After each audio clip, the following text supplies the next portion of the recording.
ಜನ್ಮ ಶ್ರೀಕೃಷ್ಣ ಶ್ರೀಕೃಷ್ಣ ಶ್ರೀಕೃಷ್ಣ ನಿರ್ಮಥ್ಯೋಗ್ರಭವಾರ್ಣವೇ ನಿಜಮನೋಭೀಷ್ಟಂ ದಿಶಾಮೀತಿ ಯಃ ಸಮ್ಯಕ್ ಜ್ಞಾಪಯಿತುಂ ಕರೇಣ ವಿಲಸನ್ ಮಂಥಾನಮನ್ಯೇನ ಚ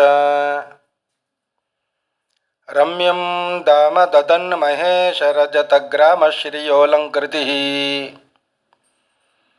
ಕರ್ಮಂದೀಶ್ವರ ಭಕ್ತಿಬಂಧನವಶಃ ಪ್ರೀತೋಸ್ತು ಕೃಷ್ಣ ಪ್ರಭುಃ. ನಮಸ್ತೆ ಪ್ರಾಣೇಶ ಪ್ರಣತ ವಿಭವ ಯಾವ ನಿಮಗಾಃ ನಮಸ್ವಾಮಿನ್ ರಾಮ ಪ್ರಿಯತಮ ಹನುಮನ್ ಗುರುಗುಣ ನಮಸ್ತುಭ್ಯಂ ಭೀಮ ಪ್ರಬಲತಮ ಕೃಷ್ಣೇಷ್ಟ ಭಗವನ್ ನಮಃ ಶ್ರೀಮನ್ಮಧ್ಯುವ ಪ್ರದಿಶ ಸುದೃಶನ್ನೋ ಜಯ ಜಯ. ತಪೋವಿದ್ಯಾ ವಿರಕ್ತ್ಯಾದಿ ಸದ್ಗುಣೌಘಾಕರಾನಹಂ ವಾದಿರಾಜಗುರೂನ್ ವಂದೇ ಹಯಗ್ರೀವದಯಾಶ್ರಯಾನ್. ಮೂಕೋಪಿ ಯತ್ ಪ್ರಸಾದೇನ ಮುಕುಂದಶಯನಾಯತೆ ರಾಜರಾಜಾಯತೆ ರಿಕ್ತೋ ರಾಘವೇಂದ್ರಂ ತಮಾಶ್ರಯೇ. ತಪಸ್ವಾಧ್ಯಾಯ ಶುಶ್ರೂಷಾ ಕೃಷ್ಣಪೂಜಾರತಂ ಮುನಿಂ ವಿಶ್ವೇಶಮಿಷ್ಟದಂ ವಂದೇ ಪರಿವ್ರಾಟ್ ಚಕ್ರವರ್ತಿನಂ. ಆಪಾದಮೌಲಿಪರ್ಯಂತಂ ಗುರುಣಾಂ ಆಕೃತಿಂ ಸ್ಮರೇತ್ ತೇನ ವಿಘ್ನಾಃ ಪ್ರಣಶ್ಯಂತಿ ಸಿದ್ಧ್ಯಂತಿ ಚ ಮನೋರಥಾಃ. ಹರಿ ಓಂ. ಜನ್ಮಾದ್ಯಸ್ಯ ಯತೋನ್ವಯಾದಿತರತಶ್ಚಾರ್ಥೇಷ್ವಭಿಜ್ಞಸ್ವರಾಟ್ ತೇನೇ ಬ್ರಹ್ಮಹೃದಾಯ ಆದಿಕವಯೇ ಮುಹ್ಯಂತಿ ಯಂ ಸೂರಯಃ. ತೇಜೋ ವಾರಿಮೃದಾಂ ಯಥಾ ವಿನಿಮಯೋ ಯತ್ರ ತ್ರಿಸರ್ಗೋ ಮೃಷಾ ಧಾಮ್ನಾ ಸ್ವೇನ ಸದಾ ನಿರಸ್ತಕುಹಕಂ ಸತ್ಯಂ ಪರಂ ಧೀಮಹಿ. ಸೃಷ್ಟಿಸ್ಥಿತ್ಯಪ್ಯಯೇಹ ನಿಯತಿ ದೃಶ್ಯತಮೋ ಬಂಧಮೋಕ್ಷಾಶ್ಚ ಯಸ್ಮಾತ್ ಅಸ್ಯ ಶ್ರೀ ಬ್ರಹ್ಮರುದ್ರ ಪ್ರಭೃತಿ ಸುರನರದ್ವೀಷ ಶತ್ರುವಾತ್ಮಕಸ್ಯ ವಿಷ್ಣೋರ್ವ್ಯಸ್ತಾಃ ಸಮಸ್ತಾಃ ಸಕಲಗುಣನಿಧಿಃ ಸರ್ವದೋಷವ್ಯಪೇತಃ ಪೂರ್ಣಾನಂದೋ ವ್ಯಯೋ ಯೋ ಗುರುರಪಿ ಪರಮಃ ಚಿಂತಯೇತಂ ಮಹಾಂತಂ. ನಿಗಮಕಲ್ಪತರೋರ್ಗಲಿತಂ ಫಲಂ ಶುಕಮುಖಾದಮೃತದ್ರವಸಂಯುತಂ ಪಿಬತ ಭಾಗವತಂ ರಸಮಾಲಯಂ ಮುಹುರಹೋ ರಸಿಕಾಃ ಭುವಿ ಭಾವುಕಾಃ.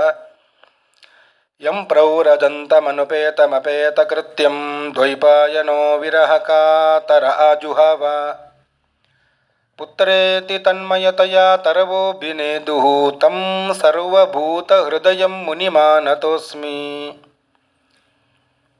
ನಾರಾಯಣಂ ನಮಸ್ಕೃತ್ಯ ನರಂ ಚೈವ ನರೋತ್ತಮಂ ದೇವೀಂ ಸರಸ್ವತೀಂ ವ್ಯಾಸಂ ತತೋ ಜಯಮುದೀರಯೇ. ಶ್ರೀ ಗುರುಭ್ಯೋ ನಮಃ. ಹರಿ ಓಂ.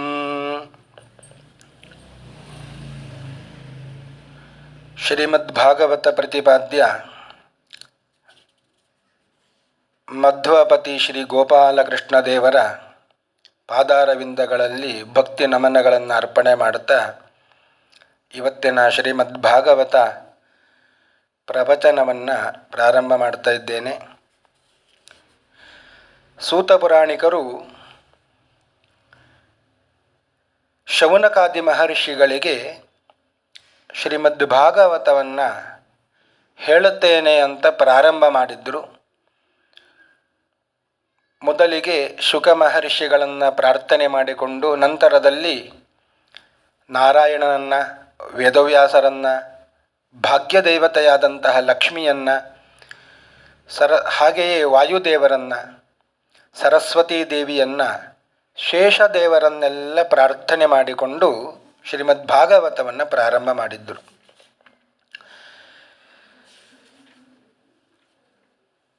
ಯಾವಾಗ ಯಾವ ಯುಗದಲ್ಲಿ ಈ ಶ್ರೀಮದ್ ಭಾಗವತವನ್ನು ವೇದವ್ಯಾಸರು ರಚನೆ ಮಾಡಿದ್ರು ಅಂತ ಶೌನಕಾದಿ ಮಹರ್ಷಿಗಳು ಪ್ರಶ್ನೆ ಮಾಡುತ್ತಾರೆ.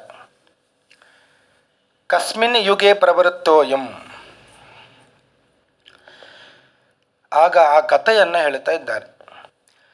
ಒಮ್ಮೆ ವೇದವ್ಯಾಸರು ಬಹಳ ಗೊಂಡವರಂತೆ ಕುಳಿತಿದ್ದಾರಂತೆ. ನಾರದರು ಅಲ್ಲಿಗೆ ಬಂದರು. ಯಾಕಾಗಿ ಕಳವಳಗೊಂಡಿದ್ದೀರಿ? ವೇದವ್ಯಾಸರು ನಟನೆಯನ್ನು ಮಾಡ್ತಾ ಇದ್ದಾರೆ. ನಾರದರು ಕೇಳಿದರು, ಯಾಕೆ ಕಳವಳಗೊಂಡಿದ್ದೀರಿ?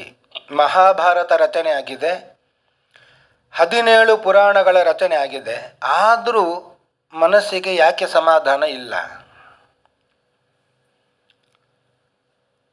ಇಷ್ಟೆಲ್ಲ ಮಾಡಿದ್ರೂ ಇನ್ನೂ ಏನೋ ಒಂದು ಕೊರತೆ ಇದೆ ಅಂತ ಅನ್ನಿಸ್ತಾ ಇದೆ ಅಂತ ವೇದವ್ಯಾಸರು ಹೇಳಿದ್ರಂತೆ.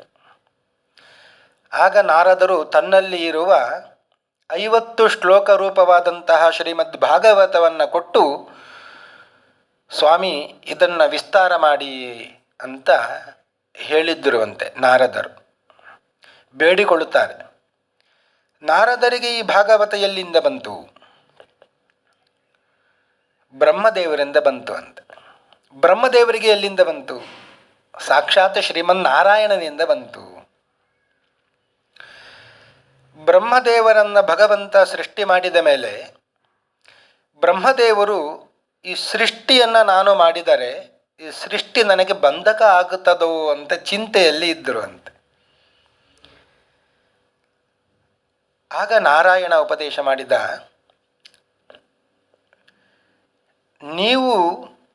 ನೀವಾಗಿ ಸೃಷ್ಟಿ ಮಾಡುವುದಲ್ಲ, ರುದ್ರನು ಕೂಡ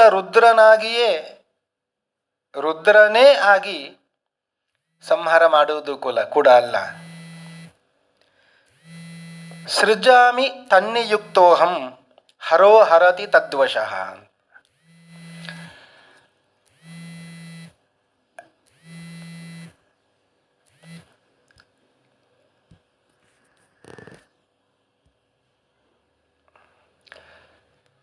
ಭಗವಂತನೇ ಬ್ರಹ್ಮದೇವರಲ್ಲಿ ಇದ್ದುಕೊಂಡು ಸೃಷ್ಟಿ ಮಾಡೋದು, ಭಗವಂತನೇ ರುದ್ರದೇವರಲ್ಲಿ ಇದ್ದುಕೊಂಡು ಸಂಹಾರ ಮಾಡೋದು.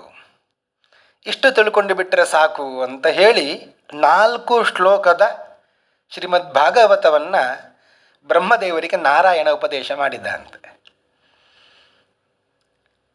ಅದನ್ನು ಕೇಳಿ ಬ್ರಹ್ಮದೇವರು ಆಯಿತು ಅಂತ ಹೇಳಿದರು. ಸೃಷ್ಟಿಯನ್ನೆಲ್ಲ ಪ್ರಾರಂಭ ಮಾಡಿದ್ದರು.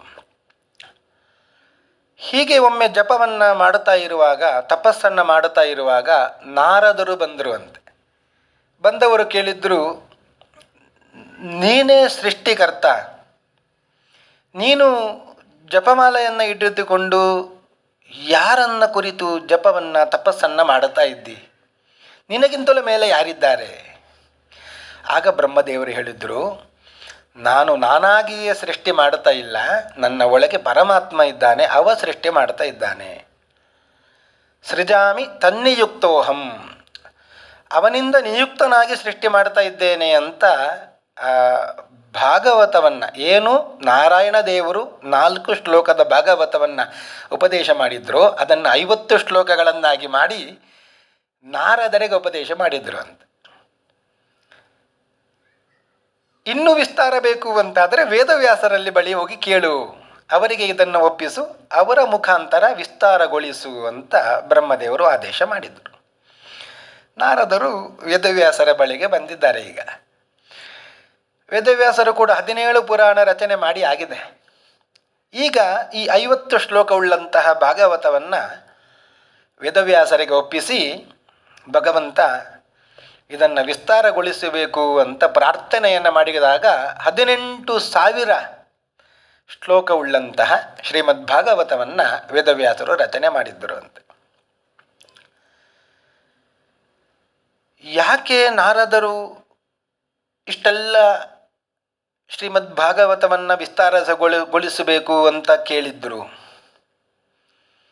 ಅವರೇ ಹೇಳುತ್ತಾರೆ, ಮುಕ್ತಿ ಆಗಬೇಕು ಅಂತಾದರೆ ಏನಾಗಬೇಕು? ಭಕ್ತಿ ಉತ್ಪತ್ತಿ ಆಗಬೇಕು. ಮುಕ್ತಿಗೆ ಸಾಧನ ಯಾವುದು? ಭಕ್ತಿ. ಭಕ್ತಿ ಇಲ್ಲದೆ ಮುಕ್ತಿ ಸಿಗುವುದಿಲ್ಲ ಅಂತ.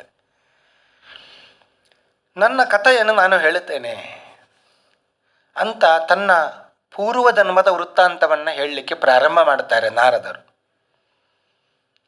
ಹೇಗೆ ಭಗವಂತನಲ್ಲಿ ನನಗೆ ಭಕ್ತಿ ಉತ್ಪತ್ತಿಯಾಯಿತು, ಭಗವಂತನ ವಿಶೇಷ ಅನುಗ್ರಹ ನನಗೆ ಹೇಗೆ ಆಯಿತು, ಹಿಂದಿನ ಜನ್ಮದಲ್ಲಿ ನಾನು ಏನಾಗಿದ್ದೆ, ಇದೆಲ್ಲವನ್ನು ಕೂಡ ಹೇಳುತ್ತಾ ಬಂದರು ನಾರದರು.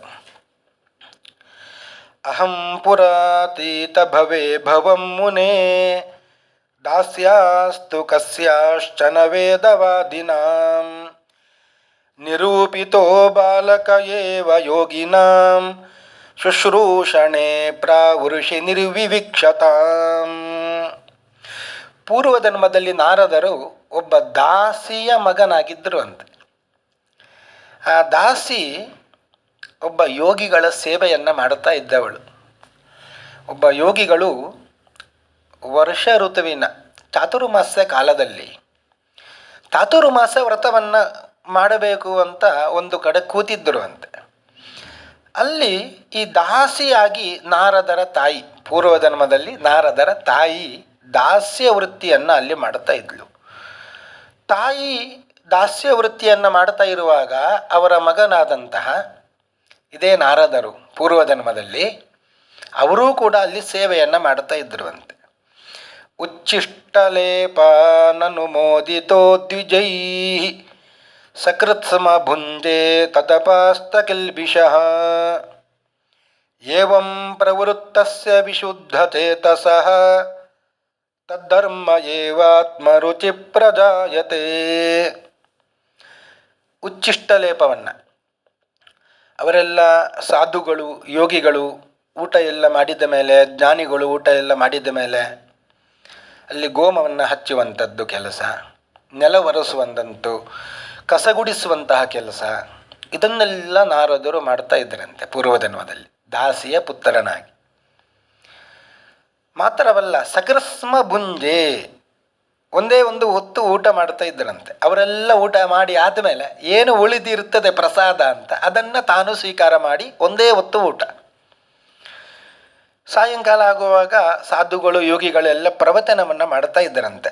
ಅದನ್ನು ಯಾವಾಗಲೂ ಭಗವಂತನ ಕಥೆಗಳನ್ನು ಕೇಳ್ತಾ ಇದ್ದರಂತೆ.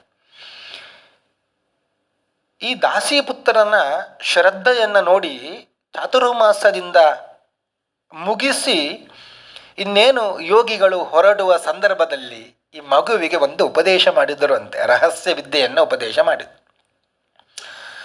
ಅದನ್ನು ಯಾವಾಗಲೂ ಈ ದಾಸಿಪುತ್ರ ಜಪ ಮಾಡುತ್ತಾ ಇದ್ದರು ಅಂತೆ. ಸ್ವಲ್ಪ ಕಾಲ ಕಳೆದ ಮೇಲೆ ತನ್ನ ತಾಯಿ ಮತ್ತು ಈ ದಾಸಿಪುತ್ರ ಮಗ ಕಾಡಿನಲ್ಲಿ ಹೋಗ್ತಾ ಇರುವಾಗ ತಾಯಿಯ ಕಾಲಿಗೆ ಒಂದು ವಿಷ ಸರ್ಪ ಕಚ್ಚಿ ಆ ತಾಯಿ ಸತ್ತು ಹೋದ್ಲು. ನಾರದರು ಆ ಕರ್ಮವನ್ನೆಲ್ಲ ಮುಗಿಸಿ ಭಗವಂತ ಅವನ ಸ್ಮರಣೆಯನ್ನು ಮಾಡುತ್ತಾ ಯೋಗಿಗಳು ಉಪದೇಶ ಮಾಡಿದ ಮಂತ್ರವನ್ನು ಜಪ ಮಾಡುತ್ತಾ ಹೋಗ್ತಾ ಇರುವಾಗ ಒಮ್ಮೆ ಮಿಂಚಿನಂತೆ ಭಗವಂತನ ದರ್ಶನ ಆಯಿತು ಅಂತೆ ಆ ಪುತ್ರನಿಗೆ, ದಾಸಿ ಪುತ್ರನಿಗೆ. ಮತ್ತೆ ಮತ್ತೆ ನೋಡುವ ತವಕ ಏನು ಕಾಣುತ್ತಾ ಇಲ್ಲ. ಆಗ ಒಂದು ವ್ಯೋಮವಾಣಿ ಆಯಿತು, ಆಕಾಶವಾಣಿ ಆಯಿತು. ಈ ಜನ್ಮದಲ್ಲಿ ನಿನಗೆ ಇಷ್ಟೇ, ಮುಂದಿನ ಜನ್ಮದಲ್ಲಿ ನನ್ನ ದರ್ಶನವನ್ನು ಯಾವಾಗಲೂ ಕೊಡುತ್ತೇನೆ ಅಂತ. ಆ ನಂತರದಲ್ಲಿಯೇ ನಾರದರಾಗಿ ಹುಟ್ಟಿದ್ದರು ಅಂತ. ಇಂತಹ ಒಳ್ಳೆಯ ಜನ್ಮ ಯಾಕೆ ಬಂತು ನಾರದರಿಗೆ ಅಂದರೆ, ಭಗವಂತನ ಕಥೆಗಳು ಬೇಕು, ಅವನ ಸ್ಮರಣೆ ಯಾವಾಗಲೂ ಮಾಡಬೇಕು, ಅವನ ಗುಣಗಾನವನ್ನು ಸಂಕೀರ್ತನೆಯನ್ನು ಮಾಡಬೇಕು. ಆದ್ದರಿಂದಲೇ ಶ್ರೀಮದ್ ಭಾಗವತ ಬೇಕು, ವಿಸ್ತಾರವಾದಂತಹ ಭಾಗವತ ಬೇಕು ಅಂತ ನಾರದರು 50 ಶ್ಲೋಕವುಳ್ಳಂತಹ ಈ ಭಾಗವತವನ್ನು ವೇದವ್ಯಾಸರಿಗೆ ಒಪ್ಪಿಸಿ ವಿಸ್ತಾರವನ್ನು ಮಾಡಬೇಕು ಅಂತ ಪ್ರಾರ್ಥನೆ ಮಾಡಿಕೊಂಡರು. ಭಾಗವತ ರಚನೆ ಆಯಿತು ಅಂತ.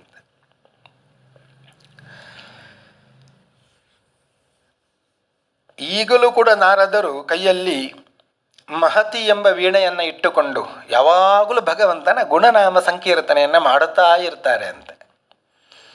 ಅದು ಪೂರ್ವ ಜನ್ಮದಲ್ಲಿ ಮಾಡಿದ ಸುಕೃತ, ಒಳ್ಳೆಯ ಕಾರ್ಯ.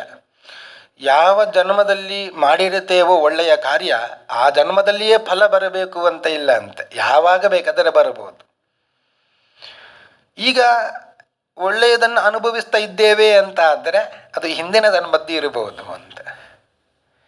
ಕೆಲವರು ಏನು ಮಾಡುವುದಿಲ್ಲ, ಒಳ್ಳೆಯ ಕೆಲಸವೇ ಮಾಡುವುದಿಲ್ಲ, ಸುಖದಿಂದ ಇರ್ತಾರೆ. ಯಾಕೆ ಅಂದರೆ ಹಿಂದಿನ ಜನ್ಮದಲ್ಲಿ ಮಾಡಿದ ಬೇಕಾದಷ್ಟು ಪುಣ್ಯಕರ್ಮಗಳು ಇರುತ್ತದೆ. ಅದು ಖಾಲಿಯಾದ ಮೇಲೆ ಈ ಜನ್ಮದಲ್ಲಿಯೂ ನಡೆಯುವುದಿಲ್ಲ, ಮಾಡಿಲ್ಲ, ಕೆಲವೊಂದು ಕಷ್ಟವನ್ನು ಅನುಭವಿಸ್ತಾರೆ ಅಂತ. ಹಾಗಾಗಿ ಈಗ ಮಾಡಿದ ಒಳ್ಳೆಯ ಕೆಲಸ ಈಗಲೇ ಫಲ ಕೊಡಬೇಕು ಅಂತ ಇಲ್ಲ, ಅದು ಯಾವಾಗ ಬೇಕಾದರೆ ಫಲ ಕೊಡಬಹುದು. ಈಗ ಏನಾದರೂ ಕಷ್ಟವನ್ನು ಅನುಭವಿಸ್ತಾ ಇದ್ದೇವೆ ಅಂತಾದರೆ ಈ ಜನ್ಮದಲ್ಲಿ ಏನೂ ಮಾಡದೇ ಇರಲಿಕ್ಕೆ ಸಾಧ್ಯ, ಆದರೆ ಜನ್ಮಾಂತರದಲ್ಲಿ ಏನೋ ಒಂದು ಪಾಪಕರ್ಮವನ್ನು ಮಾಡಿರುತ್ತೇವೆ, ಅದರ ಫಲವನ್ನು ಈ ಜನ್ಮದಲ್ಲಿ ಅನುಭವಿಸ್ತಾ ಇರ್ತೇವೆ ಅಂತ. ಹೀಗೆ ನಾರದರಿಗೆ ಇಂತಹ ಒಂದು ಜನ್ಮ ಬರಲಿಕ್ಕೆ ಕಾರಣ ಪೂರ್ವ ಜನ್ಮದ ಅದು ಒಂದು ಸುಕೃತ ಅಂತ, ತಪಸ್ಸಿನ ಫಲ. ಶ್ರೀಮದ್ ಭಾಗವತ ಕಥೆ ಪ್ರಾರಂಭ ಆಗುವಂಥದ್ದು ಮಹಾಭಾರತದ ಕೊನೆಯ ಒಂದು ಸಂದರ್ಭವನ್ನು ಇಟ್ಟುಕೊಂಡು. ಭೀಮಸೇನ ದೇವರು ದುರ್ಯೋಧನನ ತೊಡೆಯನ್ನು ಗದೆಯಿಂದ ಮುರಿದು ಆ ದುರ್ಯೋಧನ ಕೆಳಗೆ ಬಿದ್ದಿರ್ತಾನೆ ಅಂತ. ಅದೇ ಸಂದರ್ಭದಲ್ಲಿ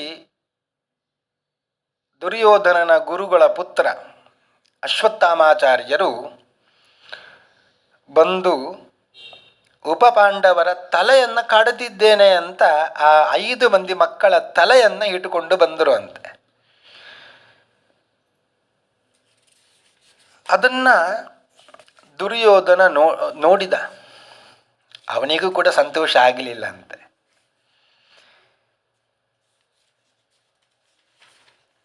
ಅಂತಹ ಕಾರ್ಯ ಅದು ಆಗಿತ್ತು. ಭರ್ತುಪ್ರಿಯಂ ದ್ರೌಣಿರಿತಿ ಸ್ಮ ಪಶ್ಯನ್ ಕೃಷ್ಣ ಸುತಾನಾಂ ಸ್ವಪತಾಂ ಶಿರಾಂಸಿ ಉಪಾಹರದ್ವಿಪ್ರಿಯಮೇವ ತಸ್ಯ ತತ್ ಜುಗುಪ್ಸಿತಂ ಕರ್ಮ ವಿಗರ್ಹಯಂತಿ. ಉಪಪಾಂಡವರ ತಲೆಯನ್ನು ಕಡಿದು, ಅರ್ಥಾತ್ ಪಾಂಡವರ ಮಕ್ಕಳು ದ್ರೌಪದಿಯ 5 ಮಂದಿ ಮಕ್ಕಳು ರಾತ್ರಿಯ ಕಾಲದಲ್ಲಿ ಶಿಬಿರದಲ್ಲಿ ಮಲಗಿಕೊಂಡಿದ್ದರಂತೆ. ಅವರ ತಲೆಯನ್ನು ಕಡಿದು ತಂದಿದ್ದು ನನ್ನ ಸ್ವಾಮಿಗೆ, ಅರ್ಥಾತ್ ದುರ್ಯೋಧನನಿಗೆ ಸಂತೋಷ ಆಗ್ತದೆ ಅಂತ.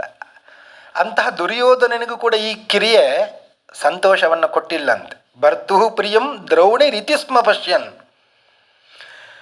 ಜುಗುಪ್ಸಿತಂ ಕರ್ಮ ವಿಗರ್ಹಯಂತಿ. ಅಂತಹ ಕರ್ಮವನ್ನು ದುರ್ಯೋಧನ ಕೂಡ ಪ್ರತಿಭಟಿಸಿದಂತೆ. ಆದರೂ ಆಯಿತು, ಒಳ್ಳೆಯದಾಯಿತು ಅಂತ ಹೇಳಿದಂತೆ. ಈ ಕಡೆ ರಾತ್ರಿ ಕಳೆದು ಬೆಳಗಿನ ಕಾಲದಲ್ಲಿ ದ್ರೌಪದಿ ದೇವಿಯರು ನೋಡ್ತಾರೆ, ತನ್ನ ಮಕ್ಕಳು ಸತ್ತು ಹೋಗಿದ್ದಾರೆ. ಪಾಂಡವರಿಗೆ ವಿಷಯ ಗೊತ್ತಾಯಿತು. ಅರ್ಜುನ ಪ್ರತಿಜ್ಞೆ ಮಾಡಿದ, ಯಾರು ನನ್ನ ಮಕ್ಕಳ ತಲೆಯನ್ನು ಕಡಿದಿದ್ದಾರೋ ಅವರ ತಲೆಯನ್ನು ನಾನು ಕಡಿತೇನೆ ಅಂತ ಕೃಷ್ಣನ ಸಾರಥ್ಯವುಳ್ಳಂಥ ರಥದಲ್ಲಿ ಕುಳಿತು ಹೊರಟ ಅಂತ. ಅರ್ಜುನ ಬರ್ತಾ ಇದ್ದಾನೆ ಅಂತ ಗೊತ್ತಾದ ಕೂಡಲೇ ಅಶ್ವತ್ಥಾಮಾಚಾರ್ಯರು ಓಡಿದ್ದರು. ಓಡುದು ಅಂದರೆ ರಥದಲ್ಲಿಯೇ ಕುಳಿತು ಓಡಿದ್ದರು. ಕುದುರೆಗಳು ಬಳಲಿದವು, ರಥ ಇಲ್ಲ ಅಂತಾಯಿತು. ಮತ್ತೆ ಹಾಗೆ ರಥ ಇಲ್ಲದೆ ಓಡಲಿಕ್ಕೆ ಪ್ರಾರಂಭ ಮಾಡಿದ್ರು. ತನ್ನಲ್ಲಿ ಆಯುಧ ಕೂಡ ಇದ್ದಿಲ್ಲ. ಇನ್ನೇನು ಅರ್ಜುನ ಕೊಂದೇ ಬಿಡ್ತಾನೆ ನನ್ನನ್ನು ಅಂತ ತಿಳಿದು ಬ್ರಹ್ಮಾಸ್ತ್ರವನ್ನು ಪ್ರಯೋಗ ಮಾಡಿದ್ದರು ಅಂತ. ಅರ್ಜುನ ಕೃಷ್ಣನಲ್ಲಿ ಬೇಡಿಕೊಂಡ, ಕೃಷ್ಣ ಕೃಷ್ಣ ಮಹಾಬಾಹೋ ಭಕ್ತಾನಾಂ ಅಭಯಂಕರ ತ್ವಮೇಕೋ ದಹ್ಯಮಾನಾನಾಂ ಅಪವರ್ಗೋಸಿ ಸಂಸೃತೆ. ಕೃಷ್ಣ, ಭಕ್ತರಿಗೆ ಅಭಯವನ್ನು ಕೊಡುವವ ನೀನು. ಇಡೀ ಲೋಕವನ್ನೇ ಅಲ್ಲೋಲ ಕಲ್ಲೋಲ ಮಾಡುವಂತಹ ಒಂದು ತೇಜಸ್ಸು ಅದು ಬರ್ತಾ ಇದೆ. ಅದನ್ನು ಏನು ಮಾಡಬೇಕು ನಾನು? ಅದು ಸಾಮಾನ್ಯ ಅಲ್ಲ, ಬ್ರಹ್ಮಶಿರೋಸ್ತ್ರ. ಆ ಬ್ರಹ್ಮಾಸ್ತ್ರವನ್ನು ಏನು ಮಾಡಬೇಕು ಅಂತ ಕೇಳಿದಾಗ ಕೃಷ್ಣ ಹೇಳ್ತಾನೆ, ಬ್ರಹ್ಮಶಿರೋಸ್ತ್ರಕ್ಕೆ ಪ್ರತಿಯಾದ ಅಸ್ತ್ರ ಬೇರೆ ಯಾವುದೂ ಇಲ್ಲ. ಅದಕ್ಕೆ ಬೇರೆ ಪ್ರತಿಯಾದ ಅಸ್ತ್ರ ಅಂದರೆ ಅದೇ ಬ್ರಹ್ಮಾಸ್ತ್ರವನ್ನೇ ಪ್ರಯೋಗ ಮಾಡಬೇಕು. ಅರ್ಜುನನಿಗೆ ಕೃಷ್ಣ ಹೇಳ್ತಾನೆ, ಬ್ರಹ್ಮಾಸ್ತ್ರ ಪ್ರಯೋಗ ಮಾಡುವಂತ. ಬ್ರಹ್ಮಾಸ್ತ್ರದ ತಿಕ್ಕಾಟ ಪ್ರಾರಂಭ ಆಯಿತು ಅಂತೆ. ಆ ತಿಕ್ಕಾಟದಿಂದ ಇಡೀ ಲೋಕವೇ ಅಲ್ಲೋಲ ಕಲ್ಲೋಲವಾಯಿತು. ವೇದವ್ಯಾಸರು ಬಂದರು ಅಂತ. ಹೇಳುತ್ತಾರೆ, ಇಡೀ ಲೋಕಕ್ಕೆ ತೊಂದರೆ ಆಗ್ತಾ ಇದೆ, ನಿಮ್ಮ ನಿಮ್ಮ ಅಸ್ತ್ರಗಳನ್ನು ನೀವು ಪ್ರಯೋಗ ಮಾಡಿದ ಅಸ್ತ್ರಗಳನ್ನು ಪ್ರತಿ ಅಸ್ತ್ರಗಳನ್ನು ವಾಪಸ್ ಪಡೆದುಕೊಳ್ಳಿ ಅಂತ. ಅರ್ಜುನ ಕೂಡಲೇ ವಾಪಸ್ಸು ತೆಗೆದುಕೊಂಡಂತೆ. ಅರ್ಜುನ ಆ ಬ್ರಹ್ಮಾಸ್ತ್ರವನ್ನು, ತಾನು ಪ್ರಯೋಗಿಸಿದ ಬ್ರಹ್ಮಾಸ್ತ್ರವನ್ನು ಹಿಂತೆಗೆದುಕೊಂಡ. ಅಶ್ವತ್ಥಾಮಾಚಾರ್ಯರಿಗೆ ಸಾಧ್ಯ ಆಗಲಿಲ್ಲ. ವೇದವ್ಯಾಸರು ಹೇಳಿದರು, ಅವನಲ್ಲಿ ಬ್ರಹ್ಮಚರ್ಯ ನಾಶವಾಗಿದೆ, ನೀನೇ ವಾಪಸ್ಸು ಪಡೆದುಕೋ ಅಂತ. ಅರ್ಜುನ ಮತ್ತೆ ಅದನ್ನು ಹಿಂತೆಗೆದುಕೊಂಡ ಅಂತ. ನಮಗೆಲ್ಲ ಬಹಳ ಆಶ್ಚರ್ಯ ಆಗ್ತದೆ ಇಲ್ಲಿ. ಅಶ್ವತ್ಥಾಮಾಚಾರ್ಯರು ಮದುವೆಯೇ ಆಗದವರು, ಅಖಂಡ ಬ್ರಹ್ಮಚಾರಿಗಳು ಅವರು. ಅರ್ಜುನ ಅವ ನಿಜವಾಗಿ ಬ್ರಹ್ಮಚಾರಿ ಅಲ್ಲ, ಗೃಹಸ್ಥ ಅವ. ಆದರೂ ಅಶ್ವತ್ಥಾಮಾಚಾರ್ಯರಲ್ಲಿ ಇಲ್ಲದ ಬ್ರಹ್ಮಚರ್ಯ ಅರ್ಜುನನಲ್ಲಿ ಇತ್ತು ಅಂತೆ. ಏನು ಬ್ರಹ್ಮಚರ್ಯ ಅಂದರೆ? ಹಾಗಾದರೆ ಮದುವೆ ಆಗದವರೆಲ್ಲ ಬ್ರಹ್ಮಚಾರಿಗಳು ಅಂತ ಅಲ್ಲ, ಮದುವೆ ಆದವರೆಲ್ಲ ಬ್ರಹ್ಮಚಾರಿಗಳು ಅಲ್ಲ ಅಂತ ಹೇಳುವಾಗಲೂ ಇಲ್ಲ. ಆಶ್ರಮಕ್ಕೆ ಉಚಿತವಾದ ಏನು ಕರ್ತವ್ಯ ಇದೆ ಅದನ್ನು ಪಾಲನೆ ಮಾಡಿಕೊಂಡು ಇದ್ದರೆ ಬ್ರಹ್ಮಚರ್ಯ ಇದೆ ಅಂತ ಅರ್ಥ ಅಂತ. ಅರ್ಜುನ ಅದನ್ನು ಮಾಡ್ತಾ ಇದ್ದ. ತನ್ನ ಆಶ್ರಮಕ್ಕೆ ಅನುಗುಣವಾದಂತಹ ಕರ್ತವ್ಯವನ್ನು ಮಾಡ್ತಾ ಇದ್ದಾದ್ದರಿಂದ ಅವನಲ್ಲಿ ಬ್ರಹ್ಮಚರ್ಯ ಇತ್ತು. ಅಶ್ವತ್ಥಾಮಾಚಾರ್ಯರಲ್ಲಿ ಅದು ನಾಶವಾಗಿತ್ತು. ಯಾಕೆ ಎಂದರೆ, ತೊಡೆ ಮುರಿದುಕೊಂಡು ಬಿದ್ದಂತಹ ದುರ್ಯೋಧನನ ಬಳಿಗೆ ಅಶ್ವತ್ಥಾಮಾಚಾರ್ಯರು ಬಂದ ಕೂಡಲೇ ದುರ್ಯೋಧನ ಹೇಳುತ್ತಾನೆ, ಪಾಂಡವರ ವಂಶವನ್ನು ನಿರ್ವಂಶ ಮಾಡಬೇಕು, ನನ್ನ ಹೆಂಡತಿ ಭಾನುಮತಿಯಲ್ಲಿ ನಿಯೋಗ ಪದ್ಧತಿಯಿಂದ ನನ್ನ ವಂಶವನ್ನು ಬೆಳೆಸಬೇಕು ಅಂತ. ಮನಸ್ಸು ಕಶ್ಮಲವಾಯಿತು ಅಂತೆ. ಅಶ್ವತ್ಥಾಮಾಚಾರ್ಯರ ಮನಸ್ಸು ಕಶ್ಮಲವಾಯಿತು. ಆದ್ದರಿಂದಲೇ ಬ್ರಹ್ಮಚರ್ಯ ನಾಶ ಆಯಿತು. ಆದ್ದರಿಂದಲೇ ಅಶ್ವತ್ಥಾಮಾಚಾರ್ಯರಿಗೆ ಬ್ರಹ್ಮಶಿರೋಸ್ತ್ರವನ್ನು ವಾಪಸ್ಸು ಪಡೆದುಕೊಳ್ಳಿಕ್ಕೆ ಸಾಧ್ಯ ಆಗಲಿಲ್ಲ. ನಮ್ಮ ಪರಿಸ್ಥಿತಿಯು ಹೀಗೆ ಆಗ್ತದೆ ಅಂತೆ. ಕಣ್ಣು ನಮ್ಮ ಇಂದ್ರಿಯಗಳು, ಕಿವಿ ಬೇಡವಾದದ್ದನ್ನೆಲ್ಲ ಕೇಳುತ್ತದೆ ಅಂತೆ. ಕಣ್ಣು ಬೇಡವಾದದ್ದನ್ನೆಲ್ಲ ನೋಡುತ್ತದೆ. ನಾಲಿಗೆ ಬೇಡವಾದದ್ದನ್ನೇ ತಿನ್ನುತ್ತದೆ, ಅಭಕ್ಷ್ಯ ಭಕ್ಷಣ. ಹೀಗೆ ಇಂದ್ರಿಯಗಳನ್ನು ಎಲ್ಲಿ ಬೇಕು ಅಲ್ಲಿಗೆ ನಾವು ಕಳಿಸ್ತೇವೆ, ವಾಪಸ್ ಪಡ್ಕೊಳ್ಳಿಕ್ಕೆ ಸಾಧ್ಯ ಆಗ್ತಾ ಇಲ್ಲ ನಮಗೆ. ಬೇಡವಾದ ದೃಶ್ಯವನ್ನು ನೋಡಬಾರದು, ಕಣ್ಣನ್ನು ವಾಪಸ್ ಪಡ್ಕೊಳ್ಬೇಕು ಅಂತಾರೆ, ಸಾಧ್ಯ ಆಗ್ತಾ ಇಲ್ಲ. ಇನ್ನೂ ನೋಡೋಣ ಅಂತ ಆಗ್ತದೆ. ಬೇಡವಾದ ಮಾತು ಕಿವಿಯಲ್ಲಿ ಇನ್ನಷ್ಟು ಕೇಳೋಣ ಅಂತ ಆಗ್ತದೆ. ಬೇಡ, ಇದು ಭಗವಂತನ ಕಥೆಯನ್ನು ಕೇಳೋಣ, ಅದು ಆಗೋದೇ ಇಲ್ಲ. ತಿನ್ನಬಾರದದ್ದನ್ನು ತಿನ್ನೋಣ ಅಂತ ಆಗ್ತದೆ. ದೇವರಿಗೆ ನೈವೇದ್ಯ ಮಾಡಿದ ಪ್ರಸಾದವನ್ನು ಸ್ವೀಕರಿಸೋಣ ಅಂತ ಆಗೋದಿಲ್ಲ. ನಮ್ಮ ಪರಿಸ್ಥಿತಿಯು ಕೂಡ ಅಶ್ವತ್ಥಾಮಾಚಾರ್ಯರಂತೆ. ಇಂದ್ರಿಯಗಳನ್ನು ಕಳಿಸ್ತೇವೆ ಬೇಕಾದಲ್ಲಿಗೆ, ವಾಪಸ್ಸು ಪಡ್ಕೊಳ್ಳಿಕ್ಕೆ ಸಾಮರ್ಥ್ಯ ನಮಗೆ ಇಲ್ಲ. ಅದು ಆಗಬಾರದು. ನಾವೆಲ್ಲರೂ ಕೂಡ ಅರ್ಜುನನಂತೆ ಆಗಬೇಕು. ಕೆಟ್ಟ ಮಾತನ್ನು ಯಾರಾದರೂ ಆಡ್ತಾ ಇದ್ದಾರೆ ಅಂತ ಆದರೆ ಅಲ್ಲಿ ಹೋಗಲೇಬಾರ್ದು. ಕೆಟ್ಟ ದೃಶ್ಯ ಅಲ್ಲಿ ಇದೆ ಅಂತ ಆದರೆ ಅದು ನೋಡಲಿಕ್ಕೆ ಹೋಗಬಾರ್ದು. ಹೀಗೆ ಮಾಡಬೇಕು ಅಂತ ಭಾಗವತ ನಮಗೆ ಸಂದೇಶ ಕೊಡ್ತಾ ಇದೆ. ಅಂತೂ ಬ್ರಹ್ಮಶಿರೋಸ್ತ್ರ ಅದನ್ನು ವಾಪಸ್ಸು ಪಡೆದುಕೊಂಡ ಮೇಲೆ ಅರ್ಜುನ ಅಶ್ವತ್ಥಾಮಾಚಾರ್ಯರನ್ನು ಕಟ್ಟಿ ತಂದು ದ್ರೌಪದಿಯ ಮುಂದೆ ನಿಲ್ಲಿಸ್ತಿದ್ದಂತೆ. ಇವನನ್ನು ಏನು ಮಾಡಬೇಕು? ನಿನ್ನ ಮುಂದೆಯೇ ಇವನನ್ನು ಕೊಲ್ಲುತ್ತೇನೆ ಅಂತ. ನನ್ನ ಮಕ್ಕಳನ್ನು ಕೊಂದ, ತಲೆಯನ್ನು ತೆಗೆದ ಇವನನ್ನು ಇವನ ತಲೆ ತೆಗಿತೇನೆ ಅಂತ. ಆಗ ದ್ರೌಪದಿಯ ಮಾತು, ಅರ್ಜುನನಿಗೆ ದ್ರೌಪದಿ ಹೇಳುತ್ತಾಳೆ ಅಂತೆ, ಹಾಗೆ ಮಾಡಬೇಡ. ಯಾಕೆ ಮಾಡಬೇಡ? ನನ್ನ ಮಕ್ಕಳನ್ನು ಕಳಕೊಂಡ ನೋವು ಏನು ಇದೆ ಅಂತ ತಾಯಿಯಾದ ನನಗೆ ಗೊತ್ತಿದೆ. ದ್ರೋಣಾಚಾರ್ಯರ ಪತ್ನಿ ಕೃಪಿ, ಗೌತಮಿ ಇನ್ನೂ ಇದ್ದಾಳೆ. ಅಶ್ವತ್ಥಾಮಾಚಾರ್ಯರನ್ನು ಕೊಂದರೆ ಮಗನನ್ನು ಕಳೆಕೊಂಡ ದುಃಖ ಆ ಗೌತಮಿಗೆ ಕೃಪಿಗೆ ಬರ್ತದೆ, ಆ ನೋವು ಕೊಡಬೇಡ ಅಂತ ದ್ರೌಪದಿ ಹೇಳ್ತಾಳೆ. ಆದರೆ ಅರ್ಜುನ ಪ್ರತಿಜ್ಞೆ ಮಾಡಿದ್ದ, ನನ್ನ ಮಕ್ಕಳ ತಲೆಯನ್ನು ತೆಗೆದವನ ತಲೆಯನ್ನು ಕಡಿತೇನೆ ಅಂತ.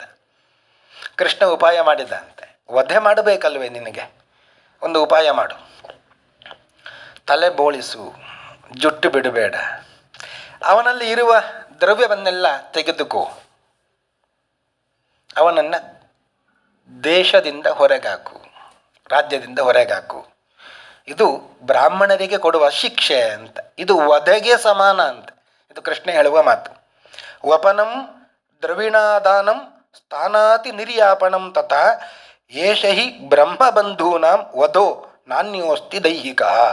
ದೈಹಿಕವಾಗಿ ಶಿಕ್ಷೆ ಕೊಡಲಿಕ್ಕೆ ಇಲ್ಲ ಬ್ರಾಹ್ಮಣರಿಗೆ, ಹೀಗೆ ಮಾಡಬಹುದು. ಇದು ವಧೆಗೆ ಸಮಾನವಾದ ಶಿಕ್ಷೆ. ಆದ್ದರಿಂದಲೇ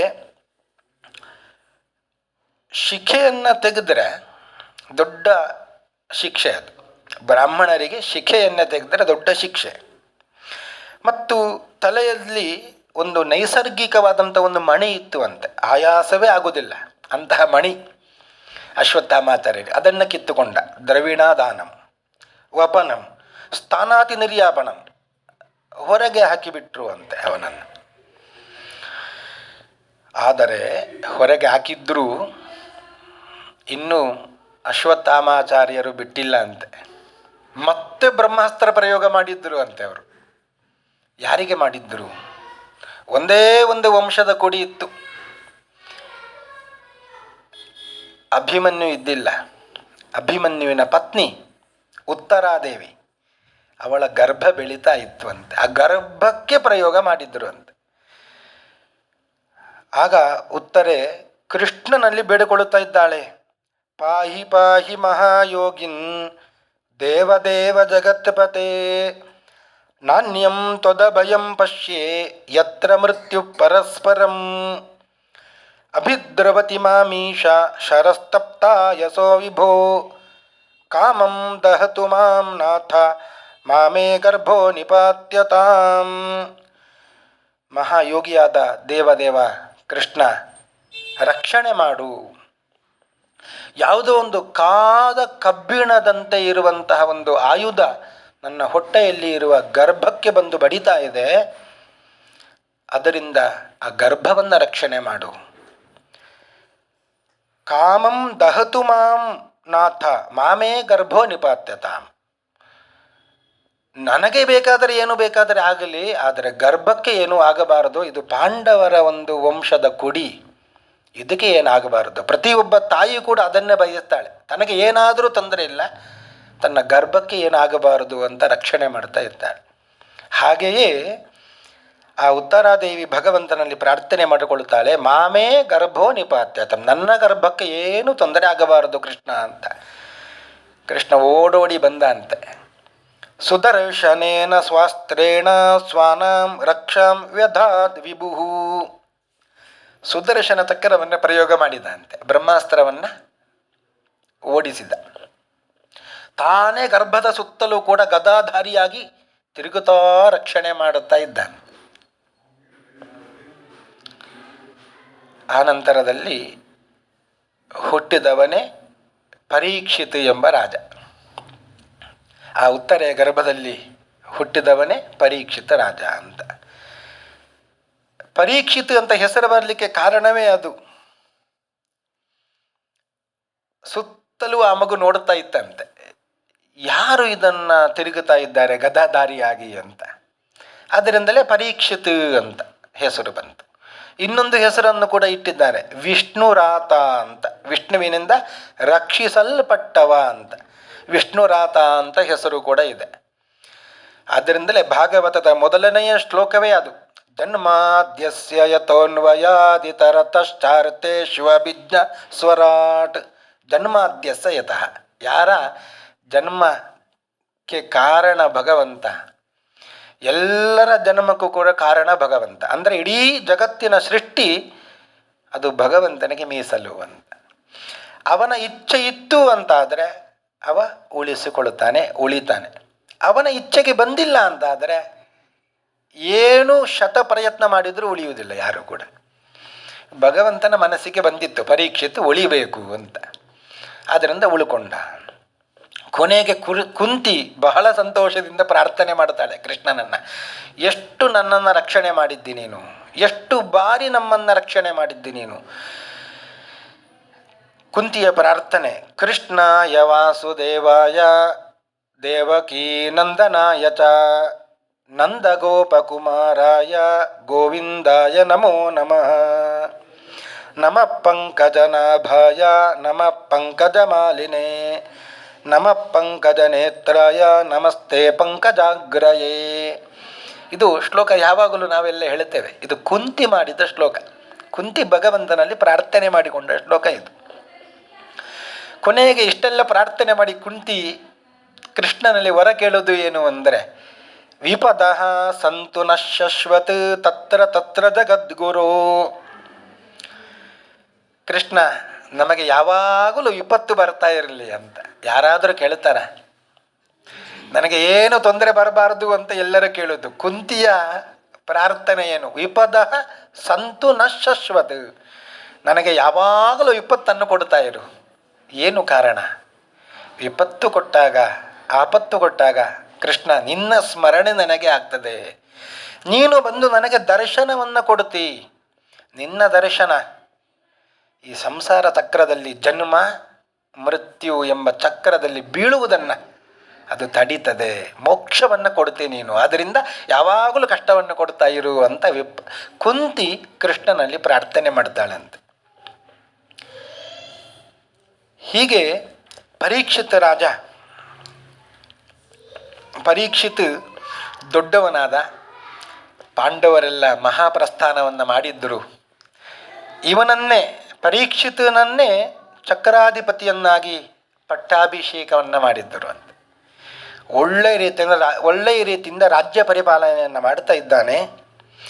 ತತಃ ಪರೀಕ್ಷಿತ್ ದ್ವಿಜವರ್ಯ ಶಿಕ್ಷಯ ಮಹೀಂ ಮಹಾಭಾಗವತ ಶಶಾಸಃ ಯಥಾ ಹಿ ಸೂತ್ಯಾಂ ಅಭಿಜಾತ ಕೋವಿದಃ ಸಮಾದಿಶನ್ ವಿಪ್ರ ಮಹದ್ಗುಣಸ್ತಥಾ.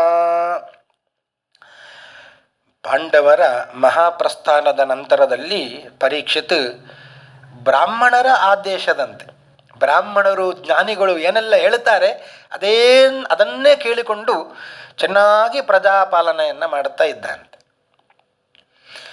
ಒಂದು ದಿನ ಒಬ್ಬ ಬಂದು ಹೇಳಿದಂತೆ, ನಿನ್ನ ರಾಜ್ಯಕ್ಕೆ ಕಲಿಯ ಪ್ರವೇಶ ಆಗಿದೆ ಅಂತ. ಆಗ ನನ್ನ ರಾಜ್ಯಕ್ಕೆ ಕಲಿ ಬಂದ, ಹೇಗೆ? ಅವನನ್ನು ನಿಗ್ರಹ ಮಾಡ್ತೇನೆ ಅಂತ ಖಡ್ಗವನ್ನು ಎತ್ತಿಕೊಂಡು ದಿಗ್ವಿಜಯವನ್ನು ಮಾಡಲಿಕ್ಕೆ ಹೊರಟ ಅಂತ. ಎಲ್ಲಿದ್ದಾನೆ ಕಲಿ ಅಂತ ಹೊರಟವನೇ ಒಂದು ದೃಶ್ಯವನ್ನು ನೋಡ್ತಾನೆ. ಒಂದು ಎತ್ತು 3 ಕಾಲನ್ನು ಕಳ್ಕೊಂಡು ಒಂದೇ ಕಾಲಿನಲ್ಲಿ ನಿಂತಿದೆ ಅಂತ. ಅದರ ಮುಂದೆ ಒಂದು ಹಸು ಕಣ್ಣೀರನ್ನು ಸುರಿಸ್ತಾ ಇದೆ, ಅಳುತ್ತಾ ಇದೆ ಅಂತ. ಎತ್ತಿಗೆ ಇರುವ ಒಂದೇ ಒಂದು ಕಾಲನ್ನು ಕಡಿತೇನೆ ಅಂತ ಒಬ್ಬ ಖಡ್ಗವನ್ನು ಎತ್ತಿದ್ದಾನೆ ಅಂತ.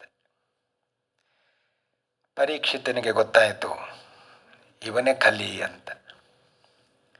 ಈ ಅಳುತ್ತಾ ಇರುವ ಹಸು ಅಂದರೆ ಗೋಮಾತೆ. 3 ಕಾಲನ್ನು ಕಳ್ಕೊಂಡ ಎತ್ತು ಅಂದರೆ ಅದು ಧರ್ಮಕ್ಕೆ 4 ಕಾಲುಗಳು. ತಪಶೌಚಂ ದಯಾ ಸತ್ಯಂ ಅಂತ. ತಪಸ್ಸು, ಶೌಚ, ದಯೆ, ಸತ್ಯ ಅಂತ 3 ಕಾಲು ಹೋಗಿದೆ. ಈಗ ಕಲಿ ಕಡಿದು ಬಿಟ್ಟಿದ್ದಾನೆ. ತಪಸ್ಸು, ಶೌಚ, ದಯೆ, ಇನ್ನು ಉಳಿದದ್ದು ಒಂದೇ ಒಂದು ಕಾಲು, ಸತ್ಯ ಎಂಬ ಕಾಲು. ತಪಸ್ಸು ಅಹಂಕಾರದಿಂದ ನಾಶವಾಗಿ ಹೋಗಿದೆ ಅಂತ. ಯಯಾತಿ ಬಹಳ ಪುಣ್ಯ ಸಂಪಾದನೆ ಮಾಡಿದ್ದ, ಬೇಕಾದಷ್ಟು ಯಾಗ ಯಜ್ಞಾದಿಗಳನ್ನು, ದಾನ ಧರ್ಮವನ್ನೆಲ್ಲ ಮಾಡಿ ಸ್ವರ್ಗಕ್ಕೆ ಹೋಗಿದ್ದಂತೆ. ಸ್ವರ್ಗಲೋಕದಲ್ಲಿ ಕೇಳಿದ್ರು ದೇವತೆಗಳು, ಯಾರು ಬಹಳವಾದ ಪುಣ್ಯವನ್ನು ಮಾಡಿದವರು ಭೂಲೋಕದಲ್ಲಿ ಅಂತ. ಯಯಾತಿ ಎದೆ ತಟ್ಟುಕೊಂಡು ಹೇಳಿದಂತೆ, ನನ್ನಷ್ಟು ಪುಣ್ಯ ಸಂಪಾದನೆ ಮಾಡಿದವರು ಯಾರಿದ್ದಾರೆ ಅಂತ. ದೊಪ್ಪನೆ ಕೆಳಗೆ ಬಿದ್ದಂತೆ. ತಪಸ್ಸೆಲ್ಲ ನಾಶವಾಯಿತು. ಅಷ್ಟು ಮಾಡಿದೆ, ಇಷ್ಟು ಮಾಡಿದೆ, ಇಷ್ಟು ಕೊಟ್ಟೆ ಅಂತ ಯಾರ ಬಳಿಯೂ ಹೇಳಬಾರ್ದು. ಹೇಳಿದರೆ ಆ ತಪಸ್ಸಿನ ಪುಣ್ಯ ನಾಶ. ಹನುಮಂತ ದೇವರು ಕೂಡ ಇದ್ದರು. ಎಂತಹ ತಪಸ್ಸು ಹನುಮಂತ ದೇವರದ್ದು! ಸಾಗರವನ್ನು ಉಲ್ಲಂಘನೆ ಮಾಡಿ ಅಲ್ಲಿ ಇರುವ ಮಾತೆಯನ್ನು ನೋಡಿ ನಮಸ್ಕರಿಸಿ, ತಾಯಿ ಪ್ರಭು ರಾಮಚಂದ್ರ ದೇವರು ಎಲ್ಲ ಕಪಿ ಸೈನ್ಯವನ್ನು ಕಟ್ಟಿಕೊಂಡು ಇಲ್ಲಿಗೆ ಬರ್ತಾರೆ, ನಿನ್ನನ್ನು ಕರ್ಕೊಂಡು ಹೋಗ್ತಾರೆ ಅಂತ ಹೇಳಿದಾಗ ಸೀತಾದೇವಿ ಕೇಳುತ್ತಾಳೆ ಅಂತೆ, ಹನುಮಂತ, ನೀನೇನು ಇಲ್ಲಿಗೆ ಬಂದಿದ್ದಿ? ಕಪಿ ಸೈನ್ಯವನ್ನು ಕರ್ಕೊಂಡು ಬರ್ತಾರೆ ಅಂದರೆ ಕಪಿಗಳು ಇಲ್ಲಿಗೆ ಹೇಗೆ ಬರಬೇಕು? ಸಾಧ್ಯವ? ಆಗ ಹನುಮಂತ ದೇವರ ಮಾತೆ ಏನು? ಮತ್ತಃ ಪ್ರತ್ಯವರಃ ನಾಸ್ತಿ ನಾಸ್ತಿ ಸುಗ್ರೀವ ಸನ್ನಿಧೌ. ಮತ್ತಃ ಪ್ರತ್ಯವರಃ ಕಶ್ಚಿತ್ ನಾಸ್ತಿ ಸುಗ್ರೀವ ಸನ್ನಿಧೌ. ನಾನೇ ಬಂದಿದ್ದೇನೆ ಅಂದ ಮೇಲೆ ಅವರೆಲ್ಲ ಬರದೇ ಇರ್ತಾರೆ. ನನಗಿಂತ ಸಣ್ಣವರು ಸುಗ್ರೀವನ ಸೈನ್ಯದಲ್ಲಿ ಯಾರೂ ಇಲ್ಲ. ಇದ್ದದರಲ್ಲಿ ಸಣ್ಣವಂದರೆ ನಾನೇ ಇಲ್ಲಿಗೆ ಬಂದಿದ್ದೇನೆ ಅಂದ ಮೇಲೆ ಇನ್ನು ಸುಗ್ರೀವನ ಸೈನ್ಯ, ಕಪಿ ಸೈನ್ಯ ಬರದೇ ಇರುತ್ತದ ಅಂತ ಹನುಮಂತ ದೇವರ ಮಾತು. ಎಣೆಯಿರದ ಪೌರುಷದ ಗಂಡುಗಲಿ ಅಂದರೆ ಯಾರು? ಹನುಮಂತ ದೇವರು. ಉಳಿದ ಕಪಿ ಸೈನ್ಯವನ್ನೇ ದೊಡ್ಡದನ್ನಾಗಿ ಮಾಡಿದ ಹನುಮಂತ. ಎಂತಹ ತಪಸ್ಸು ಇದು! ಯಯಾತಿ ಮಾಡಿದ ಪುಣ್ಯ, ಅದನ್ನು ನನಗಿಂತ ಹೆಚ್ಚು ಪುಣ್ಯ ಯಾರು ಮಾಡಿರ್ತಾರೆ ಅಂತ ಹೇಳಿಕೊಂಡ ಕೆಳಗೆ ಬಿದ್ದ. ತಪಸ್ಸು ನಾಶ ಆಯಿತು ಕಲಿಯುಗದಲ್ಲಿ. ತಪಃ ಶೌಚಂ. ಶೌಚವು ಕೂಡ ಹಾಗೆ. ಶೌಚ ದುಷ್ಟ ಸಂಪರ್ಕದಿಂದ, ದುಷ್ಟ ಸಂಸರ್ಗದಿಂದ ನಾಶವಾಗ್ತದೆ ಅಂತ. ಇದೇ ಸೀತಾಮಾತೆ ಒಂದು ಕಥೆಯನ್ನು ಹನುಮಂತ ದೇವರಿಗೆ ಹೇಳ್ತಾಳೆ. ಒಬ್ಬ ಋಷಿಕುಮಾರ ತಪಸ್ಸು ಮಾಡಬೇಕು ಅಂತ ಕಾಡಿಗೆ ಹೊರಟ. ಇಂದ್ರ ಆ ಋಷಿಕುಮಾರನನ್ನು ಪರೀಕ್ಷೆ ಮಾಡಬೇಕು ಅಂತ ಒಂದು ಕತ್ತಿಯನ್ನು ತಂದು ಕೊಟ್ಟ ಅಂತೆ. ಈ ಕತ್ತಿಯನ್ನು ಇಟ್ಟುಕೋ, ಸ್ವಲ್ಪ ದಿವಸ ಆದ ಮೇಲೆ ಬರ್ತೇನೆ ಅಂತ. ಇದೇನು ಮಹಾ ಅಂತ ತೆಗೆದುಕೊಂಡ ಋಷಿಕುಮಾರ. ಇಂದ್ರ ಹೇಳಿದ, ಬಹಳ ಹರಿತವಾಗಿ ಇದೆ, ತೀಕ್ಷ್ಣವಾಗಿ ಇದೆ, ನಾನು ಬಂದಾಗ ಇದನ್ನು ವಾಪಸ್ ಪಡ್ಕೊಳ್ಳಿಕ್ಕೆ ಬಂದಾಗಲೂ ಇದೇ ಹರಿತವಾಗಿ ಇರಬೇಕು ಈ ಕತ್ತಿ ಅಂತ ಹೇಳಿದ ಅಂತೆ. ಇದೇನು ಮಹಾ ಅಂತ ಹೇಳಿದ. ಆಯಿತು ಅಂತ ಒಪ್ಪಿಕೊಂಡ. ಮರುದಿವಸ ನೋಡುವಾಗ ಕತ್ತಿ ಸ್ವಲ್ಪ ಸಾಣೆ ಹಿಡಿಬೇಕಾಯಿತು. ತೀಕ್ಷ್ಣತೆ ಕಳ್ಕೊಂತದು. ಸ್ವಲ್ಪ ಸಾಣೆ ಹಿಡಿದ. ಸಾಣೆ ಹಿಡಿದದ್ದು ಸರಿಯಾಗಿದೋ ಇಲ್ಲೋ ಅಂತ ನೋಡಲಿಕ್ಕೆ ಕಾಡಿನಲ್ಲಿ ಸಣ್ಣ ಪುಟ್ಟ ಗಿಡಗಳನ್ನೆಲ್ಲ ಕತ್ತರಿಸಲಿಕ್ಕೆ ಪ್ರಾರಂಭ ಮಾಡಿದ್ದ. ಅದು ಹರಿತವಾಗಿ ಇರಬೇಕು ಅಂತ ಆದರೆ ಕೆಲಸವನ್ನು ಕೊಡಬೇಕು ಅದಕ್ಕೆ ಅಂತ. ಸ್ವಲ್ಪ ದಿವಸ ಆದಮೇಲೆ ಸಣ್ಣ ಪ್ರಾಣಿಗಳನ್ನು ಕತ್ತರಿಸಲಿಕ್ಕೆ ಪ್ರಾರಂಭ ಮಾಡಿದ. ಕೊನೆಗೆ ದೊಡ್ಡ ಪ್ರಾಣಿಗಳನ್ನು ಬೇಟೆಯಾಡಲಿಕ್ಕೆ ಪ್ರಾರಂಭ ಮಾಡಿದ. ತಪಸ್ಸು ಮಾಡಲು ಬಂದ ಋಷಿಕುಮಾರ ಆಗಿದ್ದು ಏನು? ಯಾರಿಗೂ ಬೇಡವಾದಂಥ ಬೇಡನಾಗಿ ಬಿಟ್ಟ ಅಂತೆ. ದುಷ್ಟ ಸಂಸರ್ಗದಿಂದ ಎಂತಹ ಅನಾಹುತ ಆಗ್ತದೆ! ಶೌಚ ಅದು ದುಷ್ಟ ಸಂಪರ್ಕದಿಂದ ನಾಶವನ್ನು ಹೊಂದುತ್ತದೆ. ದಯ ಮೂರನೇದ್ದು. ಮೂರನೆಯ ಕಾಲು, ಧರ್ಮದ ಕಾಲು ದಯೆ. ಅದು ಕೂಡ ಅಹಂಕಾರದಿಂದ ಅದು ಕೂಡ ಹೋಯಿತು ಅಂತ. ರಾವಣ ಹಿಂಸೆಯಿಂದ ಆ ದಯೆ ಎಂಬುದು ನಾಶವಾಗಿ ಹೋಗ್ತದೆ. ರಾವಣ, ಕುಂಭಕರ್ಣಾದಿಗಳು ಅಥವಾ ಹಿಂಸೆಯನ್ನು ಮಾಡುವವರು, ಅವರಿಗೆ ದಯೆ ಇಲ್ಲ. ಆದ್ದರಿಂದ ದಯೆ ಹಿಂಸೆಯಿಂದ ನಾಶವನ್ನು ಹೊಂದಿತು. ಇನ್ನು ಉಳಿದದ್ದು ಒಂದೇ ಒಂದು ಪಾದ, ಅದು ಸತ್ಯ. ಅದು ಕೂಡ ಸುಳ್ಳಿನಿಂದ ನಾಶ ಆಗ್ತಾ ಇದೆ. ಹೀಗೆ ಮೂರು ಕಾಲಗಳನ್ನು ಕಳಕೊಂಡ ಎತ್ತು ಅಂದರೆ ಅದು ಧರ್ಮ. ಗೊತ್ತಾಯಿತು ಪರೀಕ್ಷಿತ ರಾಜನಿಗೆ. ಕೊಲ್ಲುತ್ತೇನೆ ಅಂತ ಖಡ್ಗವನ್ನು ಎತ್ತಿದ ಕಲಿ ಪಾದವನ್ನು ಗಟ್ಟಿಯಾಗಿ ಹಿಡುಕೊಂಡ ಅಂತ. ನನ್ನನ್ನು ಕೊಲ್ಲಬೇಡ, ನಾನು ಕೂಡ ನಿನ್ನ ರಾಜ್ಯದಲ್ಲಿ ಒಬ್ಬ ಪ್ರಜೆಗಳನ್ನು ರಕ್ಷಣೆ ಮಾಡಬೇಕಾದ ಜವಾಬ್ದಾರಿ ನಿನಗೆ ಇದೆ ಅಂತ. ಆಯಿತು ಅಂತ ಕೊಲ್ಲಲಿಲ್ಲ.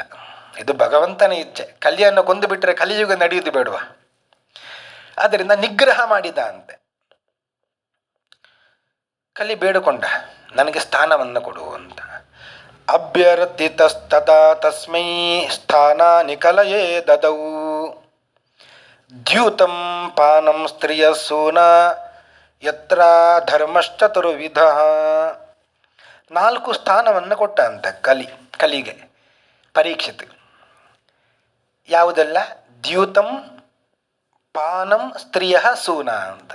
ಒಂದು ಜೂಜಾಟ ಎಲ್ಲಿ ಆಡುತ್ತಾರೋ ಅಲ್ಲಿ ಕಲಿ ಇದ್ದಾನೆ ಅಂತ ಅರ್ಥ. ದ್ಯೂತಂ ಪಾನಂ ಮದ್ಯಪಾನ ಎಲ್ಲಿ ನಡೀತದೆ ಅಲ್ಲಿ ಕಲಿ ಇದ್ದಾನೆ. ಸ್ತ್ರೀಯರಲ್ಲಿ ಕಲೆ ಇದ್ದಾನೆ ಅಂತ. ಎಲ್ಲ ಸ್ತ್ರೀಯರಲ್ಲಿ ಅಲ್ಲ, ವೇಶ್ಯ ಸ್ತ್ರೀಯರಲ್ಲಿ ಅಥವಾ ಪರಪುರುಷರಿಗೆ ಪರಸ್ತ್ರೀಯರು ಅಂದರೆ ಅದು ಕಲಿ.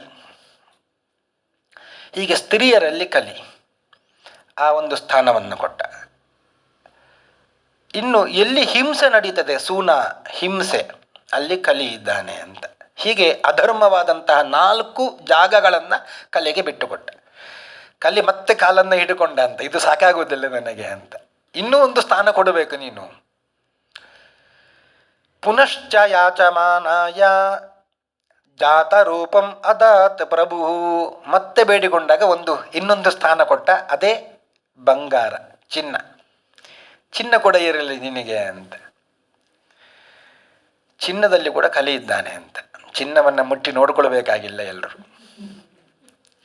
ಎಷ್ಟು ಬೇಕು ಅಷ್ಟು ಚಿನ್ನವನ್ನು ಹಾಕಿಕೊಂಡ್ರೆ ಏನು ಸಮಸ್ಯೆ ಇಲ್ಲ, ಅಲ್ಲಿ ಕಲಿ ಇರುವುದಿಲ್ಲ. ಅಗತ್ಯಕ್ಕಿಂತ ಹೆಚ್ಚು ಚಿನ್ನ ಬಂತು ಅಂತಾದರೆ ಅಲ್ಲಿ ಕಲಿ ಇದ್ದಾನೆ. ಅದರಿಂದಲೇ ಅಥೈತಾನಿನ ಸೇವೇತ, ಈ 4ನ್ನು ಸೇವನೆ ಮಾಡಲೇಬಾರದು. ಜೂಜು, ಮದ್ಯ, ವೇಶ್ಯಾಸ್ತ್ರೀಯರು ಮತ್ತು ಹಿಂಸೆ, ಅದನ್ನು ಸೇವನೆ ಮಾಡಬಾರದು. ಬಂಗಾರವನ್ನು ಸೇವನೆ ಮಾಡಬಾರದು ಅಂತ ಇಲ್ಲ, ಅತಿರೇಕೇಣ ನ ಸೇವೇತ, ಅತಿಯಾಗಿ ಸೇವನೆ ಮಾಡಬಾರ್ದು. ಸ್ವಲ್ಪ ಸೇವನೆ ಮಾಡಬಹುದು, ಎಷ್ಟು ಬೇಕು ಅಷ್ಟು ಮಾತ್ರ ಮಾಡಬಹುದು ಅಂತೆ. ಉಳಿದದ್ದನ್ನೆಲ್ಲ ಸ್ವಲ್ಪ ಸೇವನೆ ಮಾಡುತ್ತೇನೆ, ಮದ್ಯಪಾನ ಅದೆಲ್ಲ ಇಲ್ಲ. ಸರ್ವಥಾ ನ ಸೇವೇತ, ಅದನ್ನು ಸೇವನೆ ಮಾಡಲೇಬಾರದು. ಹೀಗೆ ಕಲಿಯನ್ನು ಕೊಲ್ಲಲಿಲ್ಲ, ಕೇವಲ ನಿಗ್ರಹ ಮಾತ್ರ ಮಾಡಿದ ಅಂತ. ಹೀಗೆ ಕಲಿಯನ್ನು ನಿಗ್ರಹ ಮಾಡಿದ ಪರೀಕ್ಷಿತ ರಾಜ ಒಮ್ಮೆ ಬೇಟೆಯನ್ನು ಆಡಬೇಕು ಅಂತ ಕಾಡಿಗೆ ಹೋದ. ಅಲ್ಲಿ ಬಾಯಾರಿಕೆ ಆಯಿತು, ನೀರನ್ನು ಕೊಡಬೇಕು ಅಂತ ಸರೋವರದ ನದಿಯ ಬಳಿಗೆ ಬಂದಿದ್ದಾನೆ. ಅಲ್ಲಿ ಒಬ್ಬ ಋಷಿಗಳು, ಶಮೀಕ ಋಷಿಗಳು ಅಂತವರು, ಸಮಾಧಿ ಅವಸ್ಥೆಯಲ್ಲಿದ್ದಾರೆ. ಹೊರಗಿನ ಪ್ರಪಂಚದ ಅರಿವೆಯೇ ಇಲ್ಲ ಅವರಿಗೆ. ಪರೀಕ್ಷಿತ ರಾಜ ಅವ ನೋಡಿದ, ನೀರು ಬೇಕು, ಬಾಯಾರಿದ್ದಾನೆ. ಈ ಋಷಿ ಚಕ್ರವರ್ತಿಯಾದ ನಾನು ಬಂದರೂ ಮಾತನಾಡ್ತಾ ಇಲ್ಲ, ಗೌರವಿಸ್ತಾ ಇಲ್ಲ ಅಂತ ಸಿಟ್ಟು ಬಂತು. ಸುಮ್ಮನೆ ನಟನೆಯನ್ನು ಮಾಡ್ತಾ ಇದ್ದಾನೆ ಕಣ್ಣು ಮುಚ್ಚಿಕೊಂಡು ಅಂತ ತಿಳಿದವನಾಗಿ ತನ್ನ ಧನುಷ್ಕೋಟಿಯಿಂದ ಸತ್ತ ಹಾವನ್ನು ಎತ್ತಿ ಆ ಋಷಿಗಳ ಕೊರಳಿಗೆ ಹಾಕಿಬಿಟ್ಟಂತೆ. ಇಷ್ಟು ಮಾಡಿದ್ದ ಹೊರಟು ಬಿಟ್ಟ. ನೀರು ಕುಡಿದು ಹೋಗ್ಬೋದಿತ್ತು, ಆದರೆ ಸಿಟ್ಟಿನಿಂದ ಏನೋ ಒಂದು ಕಲಿಗೆ ಒಂದು ಸ್ಥಾನ ಕೊಟ್ಟು ಬಿಟ್ಟವ. ಕಲಿಯನ್ನು ಕೊಲ್ಲಲಿಲ್ಲ, ನಿಗ್ರಹ ಮಾಡಿದ. ಆದರೆ ಕಲಿ ಇವನನ್ನೇ ಪೀಡಿಸಿತು. ಅವ ಹೊರಟ ಪರೀಕ್ಷಿತ ರಾಜ. ಶಮೀಕ ಋಷಿಗಳ ಮಗ ಬಂದ, ಶೃಂಗಿ ಅಂತ ಹೆಸರು. ಒಳ್ಳೆಯ ಬ್ರಹ್ಮಚರ್ಯ ಇತ್ತು, ತಪಸ್ಸಿನ ಶಕ್ತಿ ಇತ್ತು. ನೋಡಿದ, ತನ್ನ ತಂದೆಯ ಕೊರಳಿನಲ್ಲಿ ಸತ್ತ ಹಾವು ಇದೆ. ಕಣ್ಣು ಮುಚ್ಚಿದ ಒಮ್ಮೆ ಧ್ಯಾನ ಮಾಡಿದ ಅಂತೆ. ಯಾಕೆ ಹೀಗೆ ಆಯಿತು, ಯಾರು ಹಾಕಿದ್ದರು ಅಂತ ಎಲ್ಲ ಗೊತ್ತಾಯಿತು. ಪರೀಕ್ಷಿತ ರಾಜ ಹಾಕಿದ್ದಾನೆ. ಕೂಡಲೇ ಆಚಮನವನ್ನು ಮಾಡಿದ, ಗಾಯತ್ರಿ ಜಪವನ್ನು ಮಾಡಿದ, ಶಾಪ ಕೊಟ್ಟ ಅಂತ. ಇವತ್ತಿನಿಂದ 7ನೇ ದಿವಸಕ್ಕೆ ಆ ಪರೀಕ್ಷಿತ್ ತಕ್ಷಕ ಎಂಬ ಸರ್ಪ ಕಚ್ಚಿ ಸಾಯಲಿ ಅಂತ ಶಾಪ ಕೊಟ್ಟ. ಘನಘೋರವಾದಂಥ ಶಾಪ ಇದು.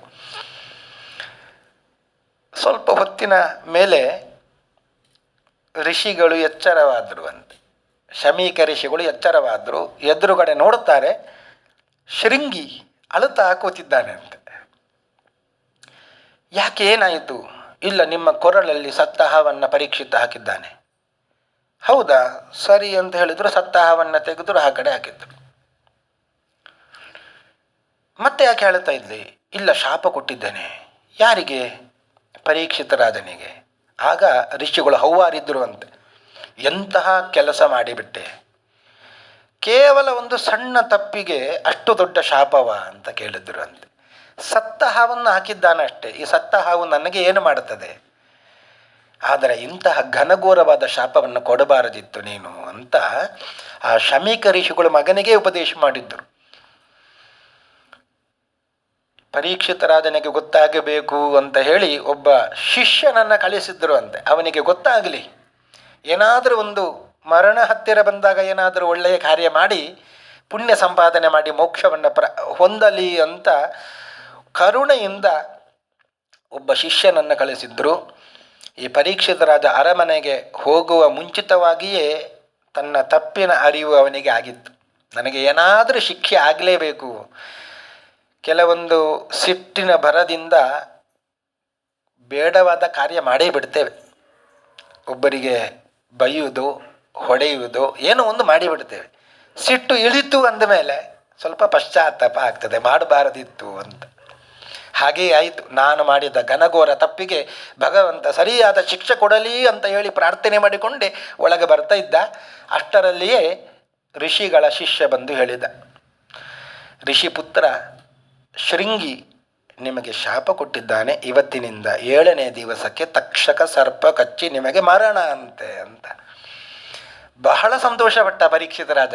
ಆಗಲಿ, ನನ್ನ ತಪ್ಪಿಗೆ ಶಿಕ್ಷೆ ಆಗಬೇಕು ಅಂತ ಅಂದುಕೊಂಡಿದ್ದೆ, ಶಿಕ್ಷೆ ಆಯ್ತಲ್ಲ, ಒಳ್ಳೆದಾಯಿತು ಅಂತ ಹೇಳಿ ತನ್ನ ರಾಜ್ಯವನ್ನೆಲ್ಲ ಮಗನಿಗೆ ಬಿಟ್ಟುಕೊಟ್ಟಂತೆ. ಜನಮೇಜಯ ರಾಜ ಅವನನ್ನು ಕುಳ್ಳಿರಿಸಿದ ಪಟ್ಟದಲ್ಲಿ.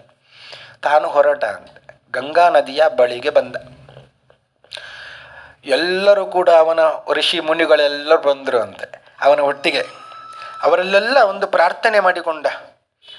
ದ್ವಿಜೋಪಸೃಷ್ಟ ಕುಹಕಸ್ತಕ್ಷಕೋವ ದಶತ್ವಲಂ ಗಾಯತ ವಿಷ್ಣುಗಾತಾ.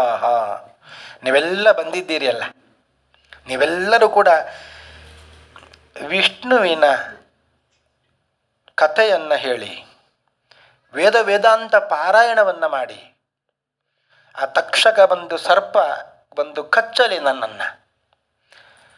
ನೀವೆಲ್ಲ ಮಾಡುವ ಪಾರಾಯಣದಿಂದ ನನಗೆ ಆ ಧರ್ಮ ಬುದ್ಧಿ ಬಂದು ಭಗವಂತನ ಸ್ಮರಣೆ ಬಂದು ಅವನನ್ನು ಹೊಂದುತ್ತೇನೆ ನಾನು. ನೀವೆಲ್ಲರೂ ಕೂಡ ಪಾರಾಯಣ ಇತ್ಯಾದಿಗಳನ್ನೆಲ್ಲ ಮಾಡಬೇಕು ಅಂತ ಉಪದೇಶ ಮಾಡಿದಂತೆ. ಅಷ್ಟರಲ್ಲಿಯೇ ಅಲ್ಲಿಗೆ ತತ್ರ ಭವದ್ ಭಗವಾನ್ ವ್ಯಾಸಪುತ್ರೋ ಯದೃಚ್ಛಯಾಗಾಂ ಅಟಮಾನನೋಪೇಕ್ಷಃ ಅಲಕ್ಷ್ಯಲಿಂಗೋ ನಿಜಲಾಭತುಷ್ಟೋ ವೃತಶ್ಚ ಬಾಲೈರವಧೂತವೇಷಃ. ವ್ಯಾಸಪುತ್ರರಾದ ಶುಕ ಮಹರ್ಷಿಗಳು, ಯಾವುದೂ ಅಪೇಕ್ಷೆ ಅವರಿಗಿಲ್ಲ, ಅಷ್ಟು ವೈರಾಗ್ಯಶಾಲಿಗಳು. ರುದ್ರದೇವರ ಅವತಾರ ಅವರು ಶುಕ ಮಹರ್ಷಿಗಳು, ಅಷ್ಟು ವೈರಾಗ್ಯಶಾಲಿಗಳು. ಏನು ಬೇಡ, ನಿಜ ಲಾಭ ತುಷ್ಟ. ಅವರಿಗೆ ಯಾವ ಲಾಭದ ಅವಶ್ಯಕತೆ ಕೂಡ ಇಲ್ಲ. ಮೈಯಲ್ಲಿ ಬಟ್ಟೆ ಇದೆಯೋ ಇಲ್ಲವೋ ಅದರ ಪರಿವೆಯೂ ಕೂಡ ಇಲ್ಲ. ಅಂತಹ ವೈರಾಗ್ಯ, ಪರಮ ವೈರಾಗ್ಯ ಶಾಲಿಗಳಾದ ವ್ಯಾಸಪುತ್ರರಾದ ಶುಕ ಮಹರ್ಷಿಗಳು ಅದೇ ದಾರಿಯಲ್ಲಿ ಬರ್ತಾ ಇದ್ದಾರೆ ಅಂತ. ಇದು ವ್ಯಾಸರೇ ಕಳಿಸಿದ್ದು ಪರೀಕ್ಷಿತನಿಗೆ ಅನುಗ್ರಹ ಮಾಡುವ ಸಲುವಾಗಿ. ಅವರು ಬಂದ ಕೂಡಲೇ ಪರೀಕ್ಷಿತ್ ಎದ್ದು ಹೋಗಿ ಅವರಿಗೆ ನಮಸ್ಕಾರ ಮಾಡಿ ಕುಳ್ಳಿರಿಸಿದ ಅಂತೆ. ಎಲ್ಲ ವಿಷಯವನ್ನು ಹೇಳಿದ. ಕೇಳುತ್ತಾನೆ, ಯತ್ ಶ್ರೋತವ್ಯಂ ಅಥೋ ಜಪ್ಯಂ ಯತ್ ಕರ್ತವ್ಯಂ ನೃಭಿಪ್ರಭೋ ಸ್ಮರ್ತವ್ಯಂ ಭಜನೀಯಂ ವಾ ಬ್ರೂಹಿ ಯದ್ವಾ ವಿಪರ್ಯಯಂ. ಇನ್ನೇನು 7 ದಿವಸದಲ್ಲಿ ಮರಣ ಬರುತ್ತದೆ. ಈ ಸಂದರ್ಭದಲ್ಲಿ ಕೇಳಬೇಕಾದದ್ದು ಏನು, ಮಾಡಬೇಕಾದದ್ದನ್ನು ಏನು ನೀವು ಹೇಳಬೇಕು. ಆಗ ಶುಕ ಮಹರ್ಷಿಗಳು ಉತ್ತರವನ್ನು ಕೊಟ್ಟರು ಅಂತೆ. ವರೀಯಾನ್ ಏಷತೆ ಪ್ರಶ್ನ, ನಿನ್ನ ಪ್ರಶ್ನೆ ಏನಿದೆ, ಈ ಕಾಲದಲ್ಲಿ ಏನು ಕೇಳಬೇಕು, ಯತ್ ಶ್ರೋತವ್ಯಂ ಏನು ಮಾಡಬೇಕು, ಏನು ಭಜನೆ ಮಾಡಬೇಕು ಅಂತ ಕೇಳ್ತಾ ಇದೆಯಲ್ಲ, ಇದು ಪ್ರಶ್ನೆ ಸರಿಯಾದ ಪ್ರಶ್ನೆ. ಕೃತೋ ಲೋಕಹಿತೋ ನೃಪ ಆತ್ಮವಿತ್ ಸಂಯತಃ ಪುಂಸಾಂ ಶ್ರೋತೋ ವ್ಯಾಧಿಷು ಯಪ್ಪರಃ. ಯಾಕೆ ಅಂದರೆ ಸಾಯುವ ಕಾಲದಲ್ಲಿ ಆದರೂ ಕೇಳುವ ಮನಸ್ಸು ಪ್ರತಿಯೊಬ್ಬನಿಗೂ ಕೂಡ ಬರಬೇಕು ಅಂತ. ಇಡೀ ಜೀವನ ಅದನ್ನು ಮನುಷ್ಯನಾದವ ವ್ಯರ್ಥವನ್ನಾಗಿ ಮಾಡಿಕೊಳ್ಳುತ್ತಾನೆ. ನಿದ್ರಯ ಹ್ರೀಯತೆ ನಕ್ತಂ. ಯಾವಾಗಲೂ ನಿದ್ರೆ ಮಾಡಿಯೇ ರಾತ್ರಿಯನ್ನೆಲ್ಲ ಕಳೆದು ಬಿಡುತ್ತೇವೆ. ರಾತ್ರಿ ಅಂತಲ್ಲ, ಹಗಲು ಕೂಡ ನಿದ್ರೆ ಮಾಡಿ ಕಳ್ಕೊಂಡು ಬಿಡುತ್ತೇವೆ, ವ್ಯರ್ಥ ಆಗಿ ಬಿಡುತ್ತದೆ. ಇನ್ನು ವ್ಯವಾಯೇನ ತವಾ ವಯಃ, ಒಳ್ಳೆಯ ವಯಸ್ಸು ಇದೆ ಅಂತಾದ ಕೂಡಲೇ ಆ ಸಂದರ್ಭದಲ್ಲಿ ಸ್ತ್ರೀ ಪ್ರಸಂಗದಲ್ಲಿ ಕಳೆದು ಬಿಡುತ್ತೇವೆ. ದಿವಾಚಾರತೆ ಹಯ ರಾಜನ್. ಇನ್ನು ಉಳಿದ ಸಮಯದಲ್ಲಿ ಸಂಸಾರ ಭರಣವನ್ನು ಮಾಡಬೇಕು, ಸಂಸಾರ ಕುಟುಂಬ ರಕ್ಷಣೆಯನ್ನು ಮಾಡುವ ಸಲುವಾಗಿ ಕಳೆದು ಬಿಡುತ್ತೇವೆ. ಇಷ್ಟರಲ್ಲಿ ಭಗವಂತನ ಧ್ಯಾನ ಯಾವಾಗ? ನಮ್ಮ ಗುರುಗಳು ಒಂದು ಕಥೆಯನ್ನು ಹೇಳುತ್ತಾ ಇದ್ದರು. ಯತಿಕುಲ ಚಕ್ರವರ್ತಿಗಳಾದ ಪೇದವರ ಶ್ರೀಗಳವರು ಒಂದು ಸಮುದ್ರದ ದಡದಲ್ಲಿ ಒಂದು ದೊಡ್ಡ ಯಾವುದೋ ಪ್ರಾಣಿಯ ದೇಹ, ಆ ದೇಹ ಸತ್ತು ಬಿದ್ದಿದೆ. ಒಂದು ಪಕ್ಷಿ ಬಂತು ಅಂತ ಅದರ ಮೇಲೆ ಕೂತುಕೊಂಡು ಕುಕ್ಕಿ ಕುಕ್ಕಿ ಅದನ್ನು ತಿನ್ನುತ್ತಾ ಇದೆ ಅಂತ. ಅಲೆ ಬಂದಾಗ ಆ ಪ್ರಾಣಿಯ ದೇಹ ನೀರಿನಲ್ಲಿ ಬಂತು. ಇದಕ್ಕೆ ಅರಿವೆಯೇ ಇಲ್ಲ ಪಕ್ಷಿಗೆ. ಅಲೆ ಬಂದು ಬಂದು ಬಂದು ಬಂದು ಬಹಳ ಹೊತ್ತಾದ ಮೇಲೆ ಅದು ಸಮುದ್ರದ ಮಧ್ಯಕ್ಕೆ ಬಂದಿದೆ ಅಂತೆ.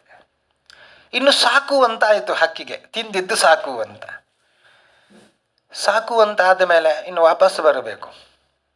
ಎಷ್ಟು ದೂರ ಹಾರಲಿಕ್ಕೆ ಸಾಧ್ಯ? ಸಮುದ್ರದ ಮಧ್ಯಕ್ಕೆ ಬಂದಾಗಿದೆ. ನನಗೆ ಸಾಕು ಅನ್ನುವಷ್ಟರಲ್ಲಿ ಸಮಯ ಕಳೆದು ಬಿಟ್ಟಿತ್ತು, ಅದು ದಡಕ್ಕೆ ಬರಲಿಲ್ಲ, ಅಲ್ಲೇ ಸತ್ತು ಹೋಯಿತು ಅಂತ. ನಮ್ಮ ಪರಿಸ್ಥಿತಿಯೂ ಹಾಗೆ ಅಂತ. ಭೋಗ ನಿರತರಾಗಿ ಬಿಟ್ಟಿದ್ದೇವೆ, ನಮಗೆ ಸಾಕು ಅಂತ ಅನ್ನುವಷ್ಟರಲ್ಲಿ ಇನ್ನು ದೇವರ ಚಿಂತನೆ ಮಾಡೋಣ ಅಂತ ಆದಾಗ ಕಿವಿ ಕೇಳುವುದಿಲ್ಲ, ಕಣ್ಣು ಕಾಣುವುದಿಲ್ಲ. ದೇವಸ್ಥಾನಕ್ಕೆ ಹೋಗೋಣ ಅಂದರೆ ಕಾಲು ನಡಿಲಿಕ್ಕೆ ಸಾಧ್ಯ ಆಗ್ತಾ ಇಲ್ಲ. ಅದನ್ನೇ ಆಚಾರ್ಯರು ಮಧ್ವಗುರುಗಳು ಹೇಳ್ತಾರೆ, ಸ್ಮರ್ಯತ ಅಂತೂ ಋಷಿಕೇಶ ಹೃಷಿಕೇಶು ದೃಢೇಶು ಚ. ಅದೃಢೇಶು ಹೃಷಿಕೇಶು ಹೃಷಿಕೇಶಂ ಸ್ಮರಂತಿಕೆ. ದೇವರ ಸ್ಮರಣೆ ಮಾಡಬೇಕಾ? ಹೃಷಿಕೇಶ, ಹೃಷಿಕ ಅಂದರೆ ಇಂದ್ರಿಯ, ಇಂದ್ರಿಯಗಳಿಗೆ ಒಡೆಯನಾದವ ಅಂದರೆ ಭಗವಂತ, ಇಂದ್ರಿಯಗಳಿಗೆ ಶಕ್ತಿಯನ್ನು ಕೊಡುವ ಭಗವಂತ ಋಷಿಕೇಶ ಅಂತ. ಆ ಋಷಿಕೇಶನ ಸ್ಮರಣೆ ಮಾಡಬೇಕು ಅಂತಾದರೆ ಈ ಋಷಿಕಗಳು ಅರ್ಥಾತ್ ಇಂದ್ರಿಯಗಳು ಗಟ್ಟಿ ಇರುವಾಗಲೇ ಮಾಡಬೇಕು. ಅದೃಢೇಶು ಹೃಷಿಕೇಶು, ಇಂದ್ರಿಯಗಳು ಗಟ್ಟಿ ಇಲ್ಲದೆ ಇರುವಾಗ ಯಾರು ಭಗವಂತನ ಸ್ಮರಣೆ ಮಾಡ್ತಾರೆ? ಆದ್ದರಿಂದಲೇ ಎಲ್ಲ ಕಾಲವನ್ನು ಕೂಡ ಭೋಗದಲ್ಲಿಯೇ ಕಳಿಬಾರದು. ನೀನು ಕೇಳಿದ ಈ ಪ್ರಶ್ನೆ ಏನಿದೆ, ಇದು ವರಿಯಾನ್ ಏಷತೆ ಪ್ರಶ್ನ. ಯಾವುದನ್ನು ಈ ಸಂದರ್ಭದಲ್ಲಿ ಕೇಳಬೇಕು ಅಂತ ಕೇಳ್ತಾ ಇದೆಯಲ್ಲ, ಬಹಳ ಸಂತೋಷ ಆಯಿತು. ನೀನು ಶ್ರೀಮದ್ ಭಾಗವತ ಪುರಾಣವನ್ನು ಶ್ರವಣ ಮಾಡು ಅಂತ ಶುಕ ಮಹರ್ಷಿಗಳು ಹೇಳಿದ್ದರು. ಇದಂ ಭಾಗವತಂ ನಾಮ ಪುರಾಣಂ ಬ್ರಹ್ಮ ಸಂಹಿತಂ ಅಧೀತವಾನ್ ದ್ವಾಪರಾದೌ ಪಿತುರ್ದ್ವೈಪಾಯನಾದಹಂ. ನಾನು ವೇದವ್ಯಾಸರಿಂದ ಉಪದೇಶ ಪಡ್ಕೊಂಡಿದ್ದು ಭಾಗವತವನ್ನು, ಅದನ್ನು ನಿನಗೆ ನಾನು ಈ ಕಾಲದಲ್ಲಿ ಉಪದೇಶ ಮಾಡ್ತೇನೆ. ಅಷ್ಟು ಹೇಳಿದ ಕೂಡಲೇ ಹೇಳ್ತಾನೆ, 7 ದಿವಸ ಮಾತ್ರ ಇದೆ, ಈ ಕಾಲದಲ್ಲಿ ಎಷ್ಟು ಕೇಳಿ ನಾನು ಸಾಧನೆ ಮಾಡಬಹುದು? ಶುಕರು ಹೇಳ್ತಾರೆ ಅಂತೆ, ಏನು ಭಯ ಪಡಬೇಡ, 7 ದಿವಸ ಇದೆ, ಒಂದಲ್ಲ ಎರಡಲ್ಲ. ಒಬ್ಬ ಖಟ್ವಾಂಗ್ ಅಂತ ಒಬ್ಬ ರಾಜ ಇದ್ದ ಅಂತ. ಖಟ್ವಾಂಗ್ ಅಂತ ಒಬ್ಬ ರಾಜ, ಖಟ್ವಾಂಗೋ ರಾಮರಾಜ ಋಷಿ. ಆ ರಾಜ ದೇವತೆಗಳಿಗೆಲ್ಲ ಯುದ್ಧದಲ್ಲಿ ಸಹಾಯ ಮಾಡ್ತಾ ಇದ್ದ. ದೇವತೆಗಳು ಕೇಳಿದ್ರು, ನಿನಗೆ ಏನಾಗಬೇಕು ಹೇಳು, ಇಷ್ಟೆಲ್ಲ ಉಪಕಾರ ಮಾಡಿದ್ದಿ.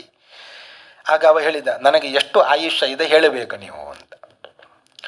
ದೇವತೆಗಳು ಹೇಳಿದ್ರು, 1 ಮುಹೂರ್ತ ಆಯುಷ್ಯ ನಿನಗೆ ಉಳಿದಿದ್ದು. 1 ಮುಹೂರ್ತ ಅಂದರೆ 2 ಗಳಿಗೆ, 1 ಗಳಿಗೆ ಅಂದರೆ 24 ನಿಮಿಷ, 2 ಗಳಿಗೆ ಅಂದರೆ 48 ನಿಮಿಷ.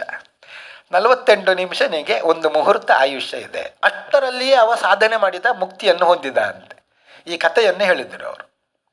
ಅವನಿಗೆ ಇದ್ದಿದ್ದು ಕೇವಲ 48 ನಿಮಿಷ, ನಿನಗೆ ಆದರೂ 7 ದಿನ ಇದೆ, ಸಾಧನೆಯನ್ನು ಮಾಡು ಅಂತ ಭಾಗವತವನ್ನು ಅವನಿಗೆ ಉಪದೇಶವನ್ನು ಮಾಡುವ ಮೊದಲು ಧ್ಯಾನ ಮಾಡಬೇಕು, ಮೊದಲು ವೈರಾಗ್ಯವನ್ನು ಸಂಪಾದನೆ ಮಾಡಬೇಕು, ಘನಘೋರ ವೈರಾಗ್ಯವನ್ನು ಸಂಪಾದಿಸಬೇಕು ಅಂತ ಹೇಳ್ತಾರೆ. ಎಂತಹ ವೈರಾಗ್ಯ ಅದು, ಸಾಮಾನ್ಯರಿಗೆ ಸಾಧ್ಯವೇ ಇಲ್ಲ.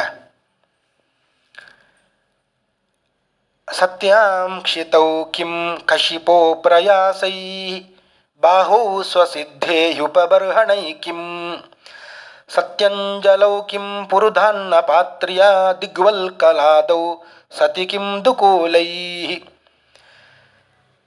ಸತ್ಯಾಂಕ್ಷಿತವು, ಭೂಮಿ ಇರುವಾಗ ಮಲ್ಕೊಳ್ಳಿಕ್ಕೆ ಯಾಕೆ ಹಾಸಿಗೆ ಬೇಕು? ಒಳ್ಳೆಯ ಕೈ ಬಾಹುಗಳು ಇರುವಾಗ ಯಾಕೆ ದಿಂಬು ಬೇಕು? ಸತ್ಯಂಜಲವು ಕಿಂ, ಒಳ್ಳೆಯ ಅಂಜಲಿ ಇರುವಾಗ ಬೆಳ್ಳಿಯ ತಂಬಿಗೆ, ಬೆಳ್ಳಿಯ ಲೋಟ, ಬಂಗಾರದ ಲೋಟ ಯಾಕೆ ಬೇಕು? ದಿಗ್ವಲ್ಕಲಾದೌ ಸತಿ ಕಿಂ ದುಕೂಲೈ, ದಿಗ್ವಸ್ತ್ರವೇ ಇರುವಾಗ, ದಿಕ್ಕುಗಳೇ ವಸ್ತ್ರವಾಗಿ ಇರುವಾಗ ವಸ್ತ್ರಗಳು ಆದರೆ ಯಾಕೆ ಬೇಕು? ಈ ರೀತಿಯಾಗಿ ವೈರಾಗ್ಯವನ್ನು ತಾಳಬೇಕು. ಭಗವಂತನ ಸ್ಥೂಲ ರೂಪವನ್ನು ಧ್ಯಾನ ಮಾಡಬೇಕು. ಜಿತಾಶನ ಜಿತಶ್ವಾಸ ಜಿತಸಂಗೋ ಜಿತೇಂದ್ರಿಯ ಸ್ಥೂಲೇ ಭಗವತೋ ರೂಪೇ ಮನಃ ಸಂಧಾರಯೇ ಧಿಯ. ಒಳ್ಳೆಯ ಆಸನದಲ್ಲಿ ಜಯ ಬರಬೇಕು. ಕೂತ್ಕೊಂಡಾಗ ಸ್ವಲ್ಪ ಹೊತ್ತಾದ ಕೂಡಲೇ ಏಳಬೇಕು ಅಂತ ಆಗುವಂಥದ್ದು, ಅದಾಗಬಾರದು. ಜಿತಶ್ವಾಸ, ಒಳ್ಳೆಯ ಪ್ರಾಣಾಯಾಮವನ್ನು ಮಾಡಬೇಕು. ಜಿತಸಂಗೋ ಜಿತೇಂದ್ರಿಯ, ಇಂದ್ರಿಯಗಳ ಜಯವನ್ನು ಸಂಪಾದಿಸಬೇಕು. ಹೀಗೆ ಮಾಡಿಕೊಂಡು ಭಗವಂತನ ಸ್ಥೂಲ ರೂಪವನ್ನು ಧ್ಯಾನ ಮಾಡಬೇಕು. ಹೇಗೆ ಸ್ಥೂಲ ರೂಪ ಭಗವಂತನದ್ದು? ಇಡೀ ಬ್ರಹ್ಮಾಂಡದಲ್ಲಿಯೇ ಸೇರಿಕೊಂಡಂತಹ ರೂಪ. ಪಾತಾಳಮೇ ತಸ್ಯ ಹಿ ಪಾದಮೂಲಂ ಪಟಂತಿ ಪಾರ್ಷ್ಣಿ ಪ್ರಪದೇ ರಸತಲಂ ಮಹಾತಲಂ ವಿಶ್ವಸೃಜೋಥ ಗುಲ್ಪೌ ತಲಾತಲಂ ವೈ ಪುರುಷಸ್ಯ ಜಂಘೆ. ಬ್ರಹ್ಮಾಂಡದಲ್ಲಿ ಮೇಲೆ 7 ಲೋಕ, ಕೆಳಗೆ 7 ಲೋಕ. ಅದೆಲ್ಲವೂ ಕೂಡ ಭಗವಂತನ ದೇಹದಲ್ಲಿ ಇದೆ ಅಂತ. ಪಾತಾಳ ಮೇತಸ್ಯ ಹಿ ಪಾದಮೂಲಂ, ಅವನ ಪಾದ ಎಲ್ಲಿದೆ? ಪಾತಾಳ ಲೋಕದಲ್ಲಿದೆ.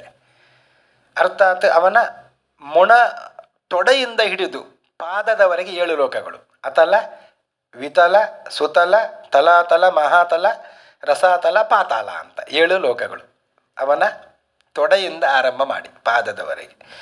ಮತ್ತು ಮೇಲೆ ಸೊಂಟದಿಂದ ಆರಂಭ ಮಾಡಿ ಭೂಲೋಕ, ಭೂಲೋಕ, ಸುವರ್ಲೋಕ, ಜನಲೋಕ, ಮಹಾಲೋಕ, ತಪಲೋಕ, ಸತ್ಯಲೋಕ ಅಂತ. ತಲೆಯಲ್ಲಿ ಸತ್ಯಲೋಕ, ಪಾದದ ಬುಡದಲ್ಲಿ ಪಾತಾಳ. ಹೀಗೆ ಅಷ್ಟು ವಿರಾಟ್ ರೂಪ ಭಗವಂತನದ್ದು. ಇದನ್ನು ಸ್ಥೂಲ ರೂಪವನ್ನು ಧ್ಯಾನ ಮಾಡಬೇಕು. ಇಷ್ಟೆಲ್ಲ ಹೇಳುವ ಮೊದಲು ಗುರಿಯನ್ನು ಸಂಪಾದನೆ ಮಾಡಬೇಕು. ಧ್ಯಾನವನ್ನು ಒಳ್ಳೆಯ ರೀತಿಯಿಂದ ಮಾಡಬೇಕು. ಧ್ಯಾನಕ್ಕೆ ಕೂತಾಗ ಮನಸ್ಸು ಸ್ವಲ್ಪವೂ ವಿಚಲಿತ ಆಗಬಾರದು.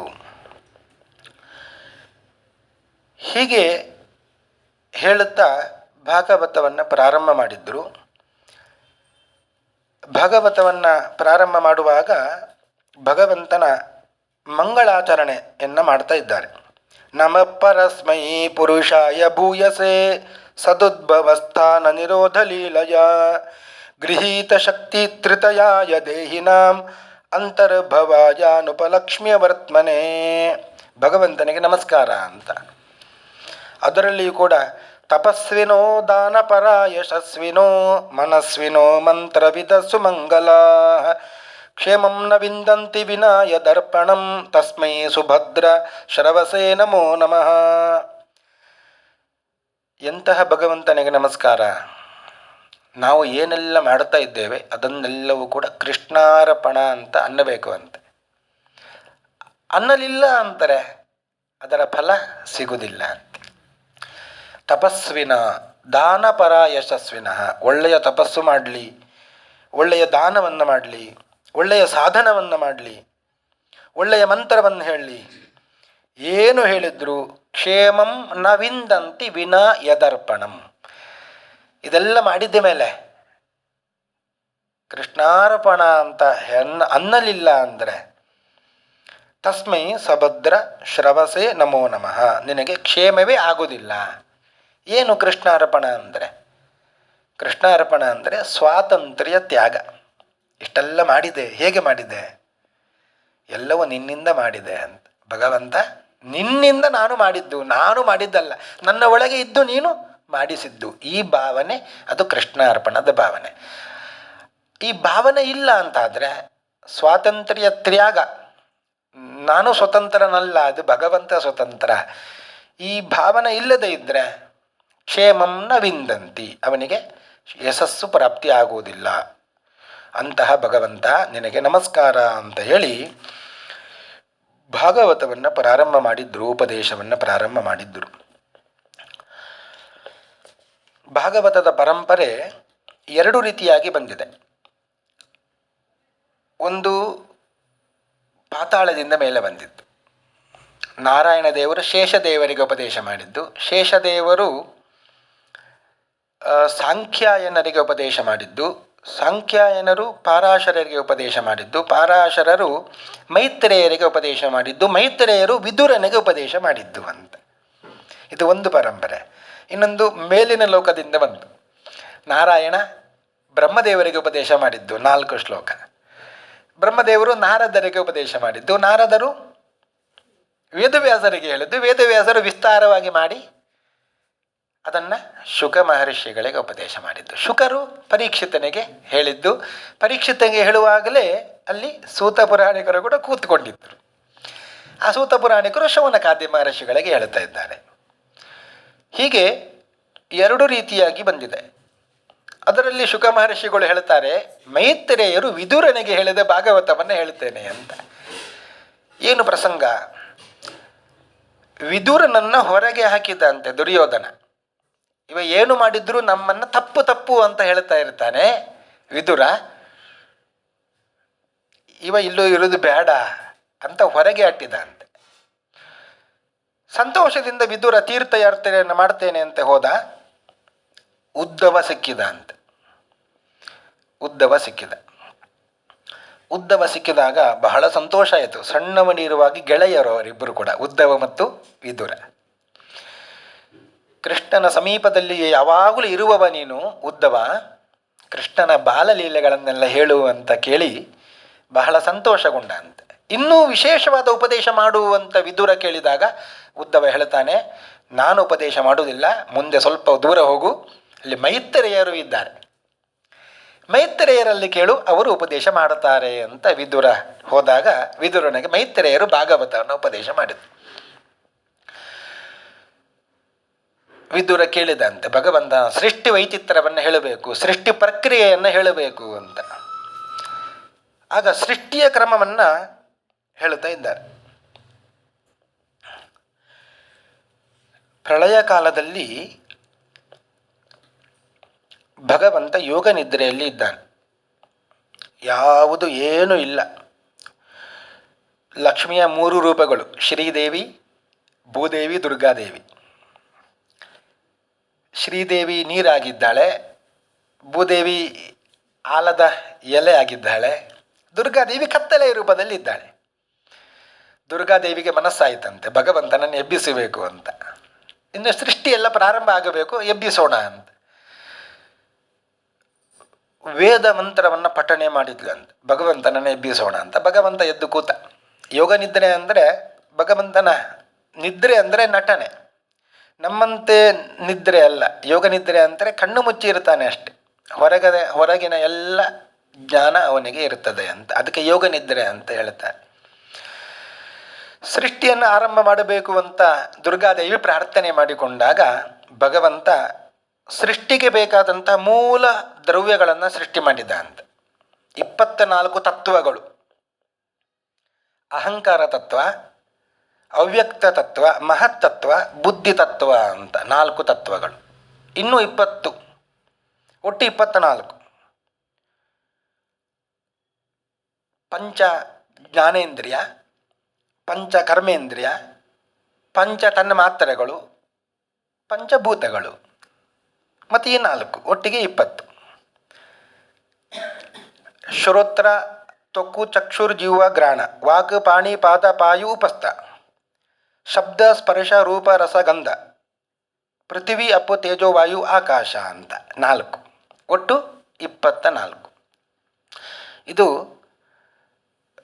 ಮನೆಯನ್ನು ಕಟ್ಟಲಿಕ್ಕೆ ಮೂಲವಾದ ದ್ರವ್ಯ. ಈ ಇಟ್ಟಿಗೆ ಮರಳು ಎಲ್ಲ ಇರ್ತದಲ್ಲ, ಅದೇ ರೀತಿಯಾಗಿ ಬ್ರಹ್ಮಾಂಡದ ಸೃಷ್ಟಿಗೆ ಕಾರಣವಾದಂತಹ 24 ತತ್ವಗಳನ್ನು ಸೃಷ್ಟಿ ಮಾಡಿ ತತ್ವ ಅಭಿಮಾನಿ ದೇವತೆಗಳನ್ನೆಲ್ಲ ಸೃಷ್ಟಿ ಮಾಡಿದ ಭಗವಂತ. ಅವರಿಗೆಲ್ಲ ಉಪದೇಶ ಮಾಡಿದ, ಇನ್ನು ನೀವು ತತ್ವಾಭಿಮಾನಿ ದೇವತೆಗಳು ಸೇರಿಕೊಂಡು ಬ್ರಹ್ಮಾಂಡವನ್ನು ಸೃಷ್ಟಿ ಮಾಡಿ ಅಂತ. ದೇವತೆಗಳು, ತತ್ವಾಭಿಮಾನಿ ದೇವತೆಗಳು ಬಹಳ ಪ್ರಯತ್ನ ಪಟ್ಟರು ಅಂತೆ. ಎಷ್ಟು ಪ್ರಯತ್ನ ಮಾಡಿದರೂ ಬ್ರಹ್ಮಾಂಡವನ್ನು ಸೃಷ್ಟಿ ಮಾಡಲಿಕ್ಕೆ ಅವರಿಂದ ಸಾಧ್ಯ ಆಗಲಿಲ್ಲ. ಮತ್ತೆ ದೇವರ ಬಳಿಗೆ ಬಂದರು ಅವರು. ಯತೆ ಹಿ ದೇವಾ ಪುನರಂಡ ಸೃಷ್ಟೌ ಅಶಕ್ನುವಂತಹ ಹರಿಮೇತ್ಯ ತುಷ್ಟುವು. ಭಗವಂತನ ಬಳಿ ಬಂದು ಆ ತತ್ವಾಭಿಮಾನಿ ದೇವತೆಗಳು ಭಗವಂತನಲ್ಲಿ ಪ್ರಾರ್ಥನೆ ಮಾಡಿಕೊಂಡ್ರಂತೆ. ನಮ್ಮಿಂದ ಸಾಧ್ಯ ಆಗಲಿಲ್ಲ ಭಗವಂತ, ನೀನೇ ಬ್ರಹ್ಮಾಂಡವನ್ನು ಸೃಷ್ಟಿ ಮಾಡಿಕೊಡುವಂತ. ಈ ತತ್ವಗಳನ್ನು ಇಟ್ಟುಕೊಂಡು ಭಗವಂತ ಬ್ರಹ್ಮಾಂಡವನ್ನು ಸೃಷ್ಟಿ ಮಾಡಿದ. 50 ಕೋಟಿ ಯೋಜನ ವಿಸ್ತಾರವಾದಂತಹ 50 ಕೋಟಿ ಯೋಜನ ವಿಸ್ತಾರವಾದಂತಹ ಬ್ರಹ್ಮಾಂಡವನ್ನು ಭಗವಂತ ಸೃಷ್ಟಿ ಮಾಡಿದ.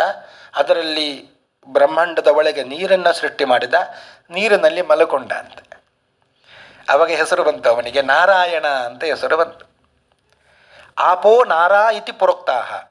ನಾರಾ ಅಂದರೆ ನೀರು, ಅಯನ ಅಂದರೆ ಆಶ್ರಯ ಪಡ್ಕೊಂಡವ ಅಂತ. ನೀರನ್ನು ಆಶ್ರಯ ಪಡ್ಕೊಂಡು ಮಲಗಿದವ ನಾರಾಯಣ ಅಂತ ಹೆಸರು ಬಂತು. ಮಲ್ಕೊಂಡ ನಾರಾಯಣ ತನ್ನ ನಾಭಿಯಿಂದ ಒಂದು ಕಮಲವನ್ನು, 14 ದಳದ ಕಮಲವನ್ನು ಸೃಷ್ಟಿ ಮಾಡಿದ ಅಂತ.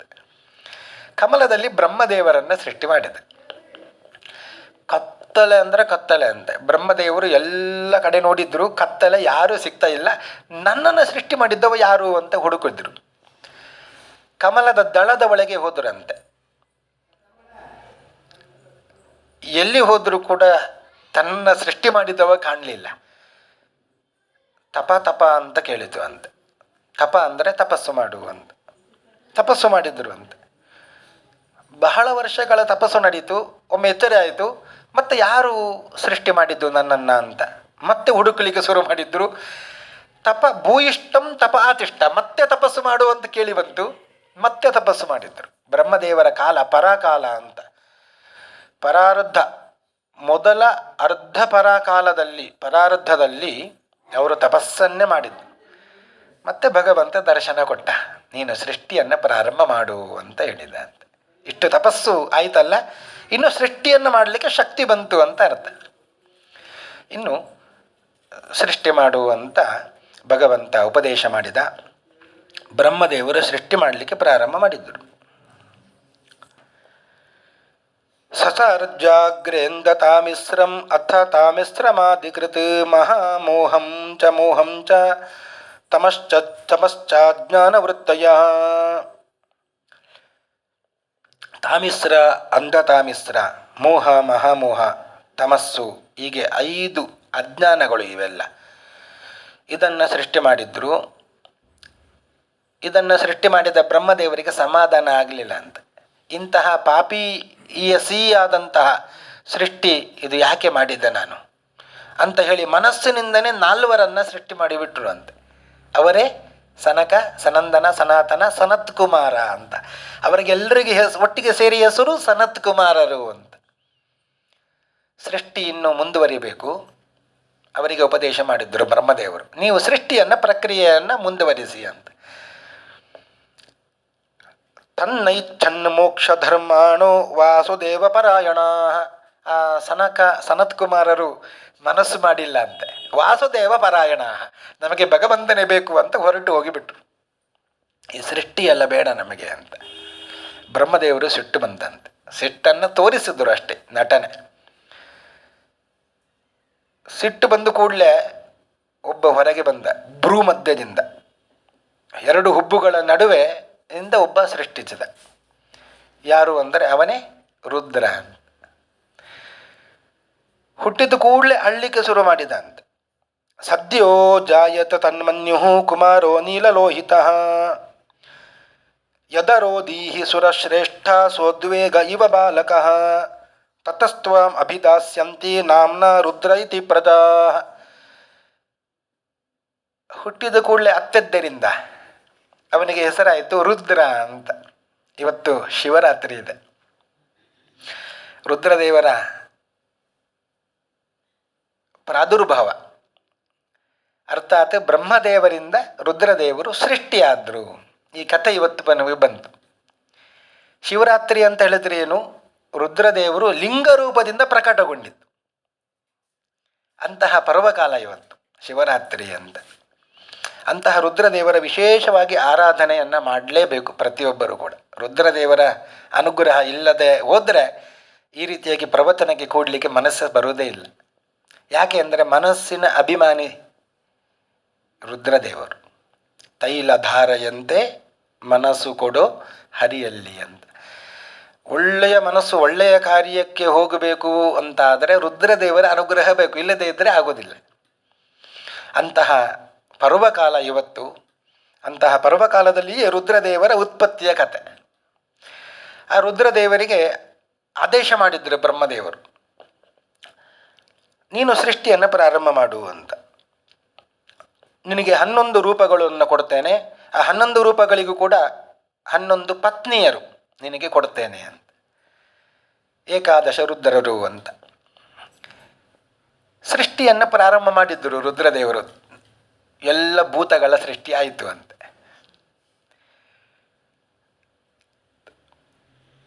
ಆಗ ಬ್ರಹ್ಮದೇವರು ಕೊನೆಗೆ ಹೇಳ್ತಾರೆ, ನಿನ್ನ ಸೃಷ್ಟಿಯನ್ನು ನಿಲ್ಲಿಸು, ಸಾಕು ಮಾಡು ಅಂತ. ಎಲ್ಲ ಭೂತಗಣಗಳ ಸೃಷ್ಟಿ ಆಗಿದೆ, ಇದು ಉಪಯೋಗ ಇಲ್ಲ, ನೀನು ಇನ್ನು ಸೃಷ್ಟಿ ಮಾಡೋದು ಬೇಕಾಗಿಲ್ಲ ಅಂತ ತನ್ನ ದೇಹದ ಒಂದೊಂದು ಅಂಗದಿಂದ ಒಂದೊಂದು ಒಬ್ಬೊಬ್ಬರನ್ನು ಸೃಷ್ಟಿ ಮಾಡಿದ್ದಲಿಕ್ಕೆ ಶುರು ಮಾಡಿದ್ರು ಅಂತ. ಮರೀಚಿ ಅತ್ರಿ ಅಂಗಿರಸೌ ಪುಲಸ್ಥ್ಯ ಪುಲಃ ಕ್ರತುಃ ಭೃಗುರು ವಸಿಷ್ಠೋ ದಕ್ಷಶ್ಚ ದಶಮಸ್ತತ್ರ ನಾರದ. 10 ಮಂದಿಯನ್ನು ಸೃಷ್ಟಿ ಮಾಡಿದ್ರು. ಉತ್ಸಂಗಾತ್ ನಾರದೋದಜ್ಞೆ. ಉತ್ಸಂಗ ಅಂದರೆ ತೊಡೆ, ತೊಡೆಯಿಂದ ನಾರದರ ಸೃಷ್ಟಿಯಾಯಿತು. ದಕ್ಷೋಂಗುಷ್ಠಾತ್ ಸ್ವಯಂಭುವ. ಅಂಗುಷ್ಟದಿಂದ ದಕ್ಷನ ಉತ್ಪತ್ತಿ ಆಯಿತು. ಪ್ರಾಣಾತ್ ವಸಿಷ್ಠ. ಪ್ರಾಣದಿಂದ ವಸಿಷ್ಠರ ಉತ್ಪತ್ತಿ. ಚರ್ಮದಿಂದ ಭೃಗುಗಳ ಉತ್ಪತ್ತಿ. ಹೀಗೆ 10 ಮಂದಿಯ ಉತ್ಪತ್ತಿ ಆಯಿತು. ಇಷ್ಟೆಲ್ಲ ಆದರೂ ಸಮಾಧಾನ ಆಗಲಿಲ್ಲ ಅಂತೆ ಬ್ರಹ್ಮದೇವರಿಗೆ. ತನ್ನ ದೇಹವನ್ನು 2 ಮಾಡಿಕೊಂಡ್ರು. ಮಿಥುನ ಸೃಷ್ಟಿ ಪ್ರಾರಂಭ ಆಯಿತು. ತನ್ನ ದೇಹವನ್ನು 2 ಭಾಗ ಮಾಡಿ, ಒಂದರಿಂದ ಸ್ತ್ರೀ, ಇನ್ನೊಂದರಿಂದ ಪುರುಷ. ಒಂದರಿಂದ ಸ್ವಯಂಭುವ ಮನುಗಳು, ಇನ್ನೊಂದರಿಂದ ಶತರೂಪಾದೇವಿಯರು ಉತ್ಪತ್ತಿ ಆದರು ಅಂತೆ.